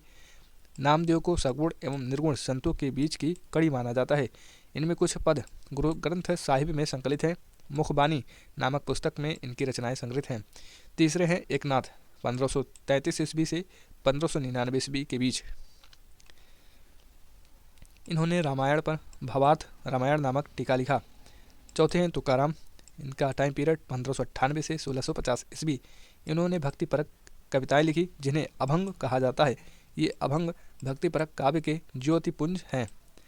अगले हैं रामदास। 1608 ईस्वी से 1681 ईस्वी के बीच महाराष्ट्र के अंतिम महान संत कवि। 10 बोध उनकी रचनाओं और उपदेशों का संकलन है। इसमें उन्होंने कर्म दर्शन का उपदेश दिया। इन्होंने महाराष्ट्र में भगवान राम की पूजा को लोकप्रिय बनाया। आनंदवन भुवन नामक अपने पुस्तक में रामदास जी ने जातिगत भेदभाव से मुक्ति, स्त्रियों के दशा में सुधार आदि विषयों पर अपने सद्विचार व्यक्त किए हैं। नोट: महाराष्ट्र में भक्ति आंदोलन मुख्यतः 2 संप्रदायों में विभक्त था। पहला बरकरी संप्रदाय अर्थात विठोबा पंथ, इसमें कृष्ण को मानने वालों का पंथ था, जिनमें ज्ञानदेव, नामदेव, तुकाराम ये सब सम्मिलित हैं। और दूसरा है धरकरी संप्रदाय अर्थात राम पंथ, इनमें रामदास मुख्य हैं। सरंजामी प्रथा का संबंध मराठा भूराजस्व व्यवस्था से है। अष्टप्रधान जो हमने ऊपर बात की, अष्टप्रधान में क्या क्या थे, जैसे पेशवा प्रधानमंत्री होते थे, राज्य का प्रशासन एवं अर्थव्यवस्था की देखरेख इन्हीं के द्वारा होती थी। दूसरे सरी नौबत यानी ये सेनापति होते थे, सैन्य प्रधान। अमात्य यानी राजस्व मंत्री आय व्यय का लेखा जोखा रखते थे। वाक्यान 20 सूचना, गुप्तचर एवं संदेह विग्रह के विभागों का अध्यक्ष थे। चिटनिस राजकीय पत्रों को पढ़कर उसकी भाषा शैली को देखना। सुमंत विदेशी मंत्री। पंडित राव धार्मिक कार्यों के लिए तिथि का निर्धारण। न्यायाधीश न्याय विभाग का प्रधान। शिवाजी की कर व्यवस्था मलिक अंबर की कर व्यवस्था पर आधारित थी। शिवाजी ने रस्सी द्वारा माप की व्यवस्था के स्थान पर काठी एवं मानक छड़ी के प्रयोग का आरंभ किया। शिवाजी ने 1679 ईस्वी में अन्नाजी दत्तो द्वारा व्यापक भूमि सर्वेक्षण करवाया। शिवाजी के समय कुल उपज का 33% भाग राजस्व के रूप में वसूला जाता था, जो बढ़कर 40% हो गया था। शिवाजी ने मुगल व्यापारिक केंद्र सूरत को 2 बार 1664 ईस्वी एवं 1670 ईस्वी में लूटा। शिवाजी का उत्तराधिकारी संभाजी थे। संभाजी ने उज्जैन के हिंदी एवं संस्कृत के प्रकांड विद्वान कवि कलश को अपना सलाहकार नियुक्त किया। मार्च 1689 को मुगल सेनापति मखरव खान के संगमेश्वर में छिपे हुए संभाजी एवं कवि कलश को गिरफ्तार कर लिया और उसकी हत्या कर दी। संभाजी के बाद 1689 ईस्वी में राजा राम को नए छत्रपति के रूप में राज्याभिषेक किया गया। राजा राम ने अपनी दूसरी राजधानी सतारा को बनाया। शिवाजी के किले की सुरक्षा के लिए नियुक्त अधिकारी। पहला हवलदार किले की आंतरिक व्यवस्था की देखरेख। दूसरे सरे नौबत किले की सेना का नेतृत्व। और तीसरे सवनिस किले की अर्थव्यवस्था, पत्र व्यवहार एवं भंडारण की देखरेख। राजा राम मुगलों से संघर्ष करता हुआ 2 मार्च 1700 ईस्वी में मारा गया। राजा राम की मृत्यु के बाद उसकी विधवा पत्नी ताराबाई अपने 4 वर्षीय पुत्र शिवाजी द्वितीय का राज्याभिषेक करवाकर मराठा साम्राज्य की वास्तविक संरक्षिका बन गई। 1707 ईस्वी में औरंगजेब की मृत्यु के बाद संभाजी के पुत्र साहू, जो औरंगजेब के कब्जे में था, भोपाल के निकट के मुगल शिविर से वापस महाराष्ट्र आया। साहू एवं ताराबाई के बीच 1707 ईस्वी में खेड़ा का युद्ध हुआ, जिसमें साहू विजयी हुआ। साहू ने 22 जनवरी 1708 ईस्वी को सतारा में अपना राज्याभिषेक करवाया। साहू के नेतृत्व में नवीन मराठा साम्राज्यवाद के प्रवर्तक पेशवा लोग थे, जो साहू के पैतृक प्रधानमंत्री थे। पेशवा पद पहले पेशवा के साथ ही वंशानुगत हो गया था। पेशवा पुणे में रहता था। 1713 ईस्वी में साहू ने बालाजी विश्वनाथ को पेशवा बनाया। इनकी मृत्यु 1720 ईस्वी में हो गई। इसके बाद पेशवा बाजीराव प्रथम हुए। पेशवा बाजीराव प्रथम ने मुगल साम्राज्य की कमजोर हो रही स्थिति का फायदा उठाने के लिए साहू को उत्साहित करते हुए कहा कि आओ हम इस पुराने वृक्ष के खोखले तने पर प्रहार करें, शाखाएं तो स्वयं गिर जाएगी। हमारे प्रयत्नों से मराठा पताका कृष्णा नदी से अटक तक फहराने लगेगी। उत्तर में साहू ने कहा, निश्चित रूप से ही आप इसे हिमालय के पार गाड़ देंगे। निसंदेह आप योग्य पिता के योग्य पुत्र हैं। पालखेड़ा का युद्ध 7 मार्च 1728 ईस्वी बाजीराव प्रथम एवं निजामुल मुल्क के बीच हुआ, जिसमें निजाम की हार हुई। निजाम के साथ मुंशी सीमा गांव की संधि हुई। दिल्ली पर आक्रमण करने वाला प्रथम पेशवा बाजीराव प्रथम था, जिसने 29 मार्च 1737 ईस्वी को दिल्ली पर धावा बोला था। उस समय मुगल बादशाह मोहम्मद शाह दिल्ली छोड़ने के लिए तैयार हो गया था। बाजीराव प्रथम मस्तानी नामक महिला से संबंध होने के कारण चर्चित रहा था। 1740 ईस्वी में बाजीराव प्रथम की मृत्यु हो गई। बाजीराव प्रथम की मृत्यु के बाद बाजीराव 1740 ईस्वी में पेशवा बना। वारणा की संधि में यह व्यवस्था की गई थी कि संभाजी द्वितीय राजाराम की दूसरी पत्नी से उत्पन्न हुए संभाजी द्वितीय मराठा राज्य के दक्षिणी भाग पर, जिसकी राजधानी कोल्हापुर थी, शासन करे तथा उत्तरी भाग, जिसकी राजधानी सतारा थी, साहू शासन करे। संगोला की संधि बाजीराव और राजाराम द्वितीय के बीच हुई। इसके अनुसार मराठा संगठन का वास्तविक नेता पेशवा बन गया। सूरत की संधि के अनुसार अंग्रेजों ने रघुनाथ राव को सैनिक सहायता देकर स्वीकार किया तथा युद्ध में विजय के उपरांत उसे पेशवा बनाने का भी वचन दिया।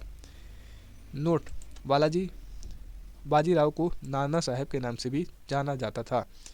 झलकी की संधि हैदराबाद के निजाम एवं बालाजी बाजीराव के मध्य हुई।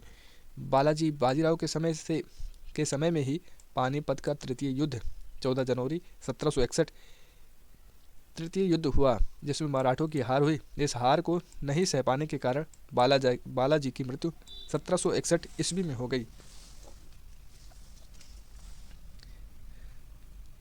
माधव राव नारायण प्रथम 1761 ईस्वी में पेशवा बना। इसने मराठों की खोई हुई प्रतिष्ठा को पुनः प्राप्त करने का प्रयास किया। माधव राव ने ईस्ट इंडिया कंपनी की पेंशन पर रह रहे मुगल बादशाह शाह आलम द्वितीय को पुनः दिल्ली की गद्दी पर बैठाया। मुगल बादशाह अब मराठों की पेंशन भोगी बन गई। पेशवा नारायण राव की हत्या उसके चाचा रघुनाथ राव के द्वारा कर दी गई। पेशवा माधव राव नारायण द्वितीय की अल्प आयु के कारण मराठा राज्य की देखरेख 12 भाई सभा नाम की 12 सदस्यों की एक परिषद करती थी। इस परिषद के दो महत्वपूर्ण सदस्य थे महादजी सिंधिया एवं नाना फडणवीस। नाना फडणवीस का मूल नाम बालाजी जनार्दन भानु था। अंग्रेज जेम्स ग्रांट टफ ने इन्हें मराठों का मैकियावेली कहा था। अंतिम पेशवा रघुआ का पुत्र बाजीराव द्वितीय था, जो अंग्रेजों की सहायता से पेशवा बना था। मराठों के पतन में सर्वाधिक योगदान इसी का था। यह सहायक संधि स्वीकार करने वाला प्रथम मराठा सरदार था। 1776 ईस्वी में पुरंदर की संधि हुई। इसके तहत कंपनी ने रघुनाथ राव के समर्थन को वापस ले लिया। प्रथम आंग्ल मराठा युद्ध 1782 ईस्वी में सालाबाई संधि के साथ खत्म हुई। द्वितीय आंग्ल मराठा युद्ध 1803 ईस्वी से 5 ईस्वी तक चला। इसमें भोसले एवं सिंधिया की पराजय हुई तथा अंग्रेजों से 2 पृथक संधियां करनी पड़ी। देवगांव की संधि। यह संधि 17 दिसंबर 1803 ईस्वी को रघुजी भोसले और अंग्रेजों के बीच हुई थी। द्वितीय मराठा युद्ध के दौरान अरगांव की लड़ाई नवंबर 1803 में हुई। अरगांव की लड़ाई में अंग्रेजों ने रघुजी भोसले को पराजित किया था। उसी के फलस्वरूप यह संधि हुई थी। इस संधि के अनुसार भोसले ने अंग्रेजों को बालासोर सहित कटक का प्रांत तथा वर्धा नदी के पश्चिम का अपना सारा राज्य सौंप दिया। दूसरा संधि सुरजी अर्जन गांव की संधि।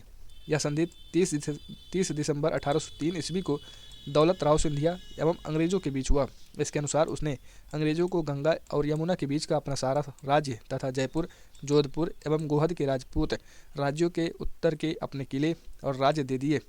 पश्चिम में उसने अंग्रेजों को अहमदनगर, भड़ौच तथा अजिंठा की पहाड़ियों के पश्चिम का अपना सारा राज्य सौंप दिया। तीसरी संधि मंदसौर की संधि 6 जनवरी 1818 को होलकर एवं अंग्रेजों के बीच मंदसौर की संधि हुई। इसके अनुसार अपने राजपूत राज्यों पर सभी दावे छोड़ दिए। नर्मदा के दक्षिण के सभी जिले अंग्रेजों को सौंप दिए। तृतीय आंग्ल मराठा युद्ध 1817 से लेकर 1819 ईस्वी में हुआ। इस युद्ध के बाद मराठा शक्ति और पेशवा के वंशानुगत पद को समाप्त कर दिया। पेशवा बाजीराव द्वितीय ने कोरेगांव एवं अष्टी के युद्ध में हारने के बाद मेलकम के सम्मुख आत्मसमर्पण कर दिया। परिणाम स्वरूप दोनों के बीच पूना की संधि 13 जून 1817 ईस्वी को हो गई।